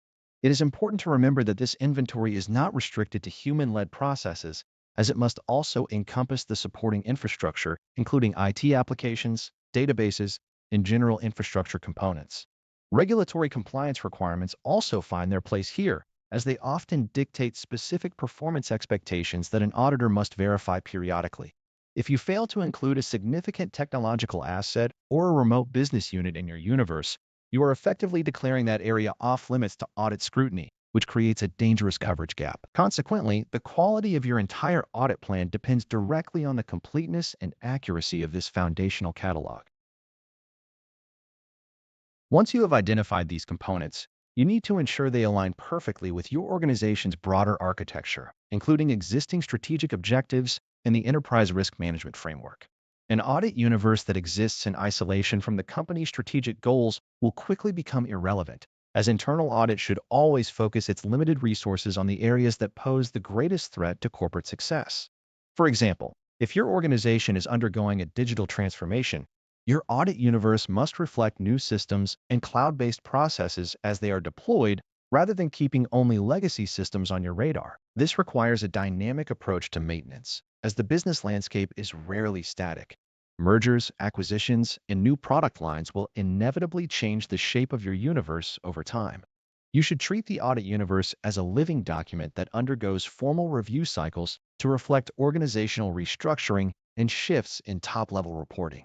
By linking specific risks and internal controls to each entity within this universe, you transition from a simple list to a powerful decision support tool. This linkage allows you to perform sophisticated coverage analysis and ensures that your resource allocation is mathematically and logically sound, rather than based on tradition or gut feeling. Modern internal audit departments often move away from manual spreadsheets toward dedicated audit management software to handle this volume of information. These tools allow for a hierarchical structure, enabling you to drill down from high-level corporate strategies into the specific, localized risks within a single department or process. When you properly maintain these databases, you create a searchable history of audit involvement that makes continuous monitoring possible. Documentation serves a secondary purpose as well, as it provides clear evidence during internal or external quality assessments that the audit department has considered the full scope of the organization. If you cannot explain why a particular entity was excluded from an audit cycle, you might struggle to justify your approach during a quality assurance review. Therefore, maintaining the audit universe is not merely an administrative chore, but a core component of demonstrating due professional care. Consistency in how you define these auditable units ensures that your risk assessments remain comparable across different years and different audit teams. As you refine your understanding of this subject, focus on how these components integrate to form a unified defense against operational, financial, and strategic uncertainty. I look forward to discussing the next topic in our series. Welcome to this chapter, where we will examine the systematic process of defining precise engagement objectives. This module is essential for mastering the practical application of the International Professional Practices Framework. Establishing engagement objectives represents the logical pivot between the broad strategic audit plan and the granular execution of fieldwork. When we talk about these objectives, we are effectively defining the purpose of a particular audit engagement by clarifying what we intend to achieve. According to the International Professional Practices Framework, specifically the standards governing planning, internal auditors must consider the strategy, objectives, and risks relevant to the engagement. By aligning these objectives with enterprise risk management priorities and organizational goals, we ensure that our audit efforts remain relevant. It is not enough to simply audit a process. We must audit the processes that matter most to the organization's achievement of its long-term strategy. This alignment provides the necessary vertical integration between high-level governance and day-to-day audit activities. To formulate effective objectives, we must first look at the broader context of the engagement, such as financial, operational, compliance, IT, or strategic considerations. We often use the SMART criteria: specific, measurable, achievable, relevant, and time-bound, to ensure that our focus remains disciplined. If an objective is not measurable, it becomes difficult to determine the ultimate effectiveness or efficiency of the process under review. We also need to evaluate the assertions made by management, as these claims form the baseline against which we measure performance or compliance. When management asserts that a process is functioning correctly, our objective is to test whether that assertion holds up against objective evidence. Identifying these criteria early in the process creates a clear roadmap for the entire engagement team to follow. Once we have formulated these goals, we must document them within the Engagement Planning Memorandum. This document serves as the formal foundation for the audit, ensuring that both the audit team and the auditees share a mutual understanding of what is expected. Communication at this stage is critical for managing expectations and preventing scope creep, which occurs when assignments expand beyond their initial boundaries.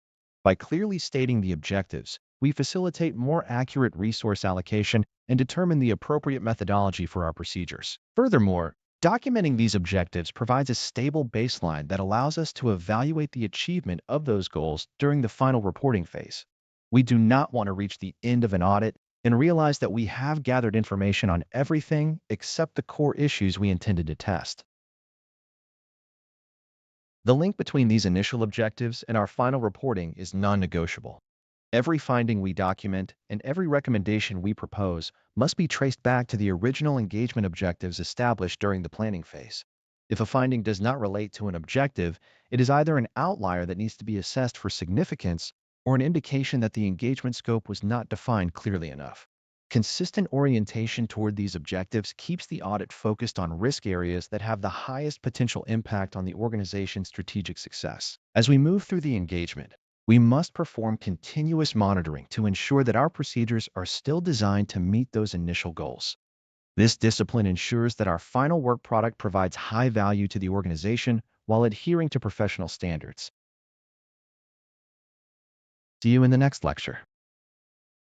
Welcome to our discussion on determining engagement scope, a critical phase that bridges the gap between high-level audit objectives and actionable field execution. Defining the boundaries of an internal audit engagement is perhaps one of the most intellectually demanding tasks an auditor faces because it requires a precise balance between comprehensive risk coverage and resource efficiency. When we talk about scope, we are explicitly drawing the perimeter of our audit, identifying exactly which processes, systems, physical locations, timeframes, and organizational units fall under our investigative lens. This process must be deeply rooted in the International Professional Practices Framework, ensuring that our boundaries remain consistent with the broader strategic objectives of the audit. If we define a scope that is too narrow, we risk missing critical control failures. Conversely, if the scope is too broad, we dilute our effectiveness by spreading our resources, such as time, personnel, and budget, too thin to provide meaningful insights. Therefore, the scope statement becomes our North Star, serving as a formal, documented agreement that clarifies what is covered and, just as importantly, what remains outside our current assessment. To arrive at an effective scope, we must perform a rigorous alignment between our engagement objectives and the underlying risk profile of the target area. A well-constructed scope starts with a risk assessment that informs us where the most significant vulnerabilities reside, allowing us to select specific transactions or control activities that offer the most value for our time. During this phase, we encounter the reality of resource constraints, where budgetary limits and the availability of specialized personnel force us to make difficult, pragmatic decisions. It is essential to communicate these decisions early to auditees and stakeholders, as transparency here prevents misalignment regarding the eventual audit opinion.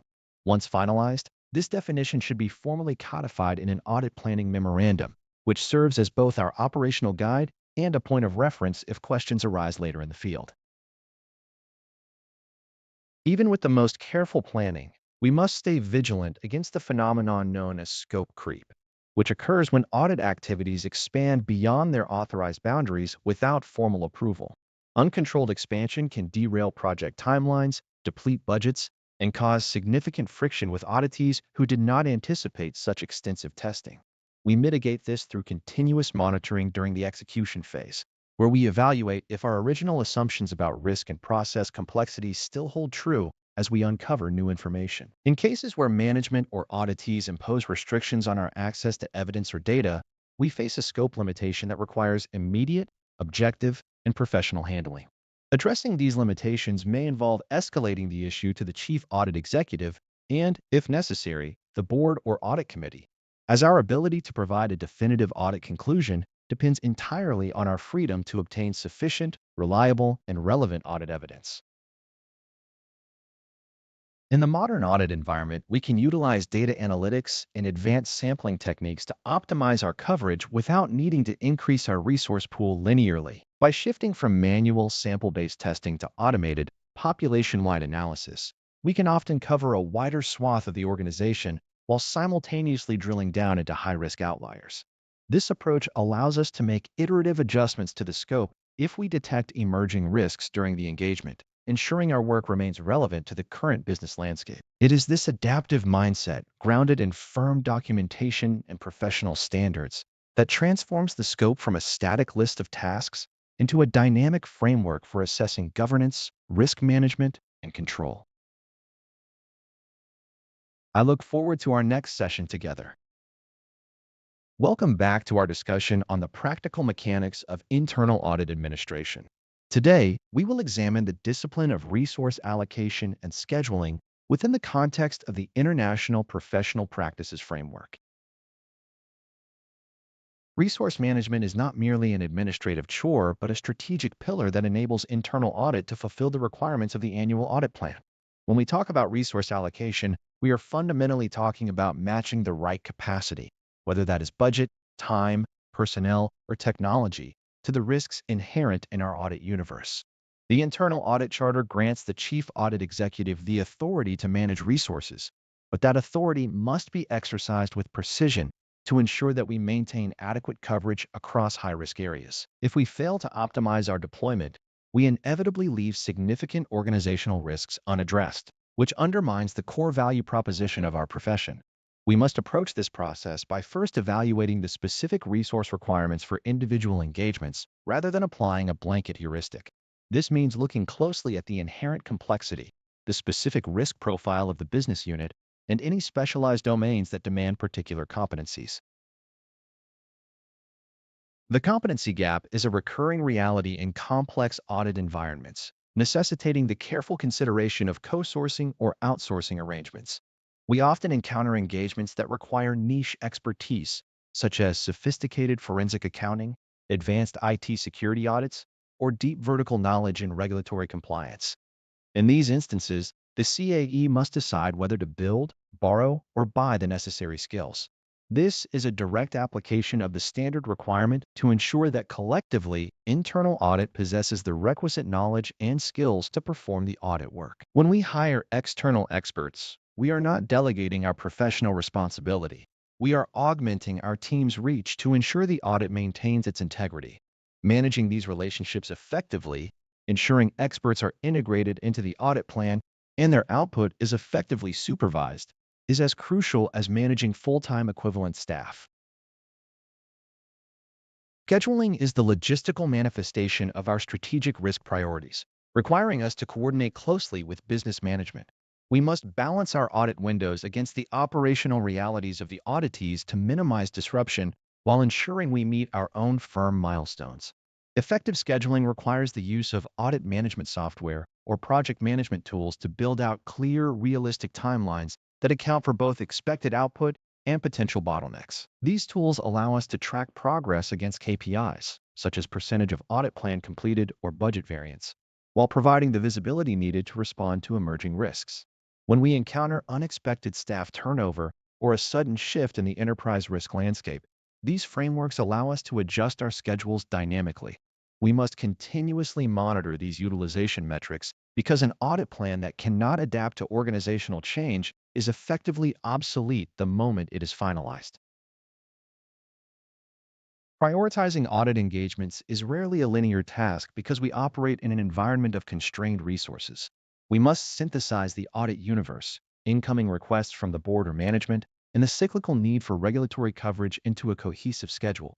Sometimes, we must make difficult choices to defer lower-risk engagements to accommodate high-priority investigations or unexpected governance needs.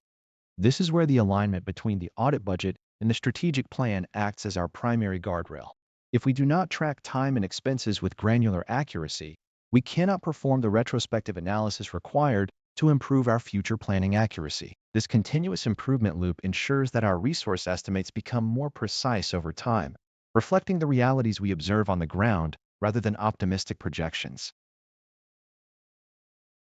Effective governance of resource management requires us to be as transparent with ourselves as we are with the audit committee.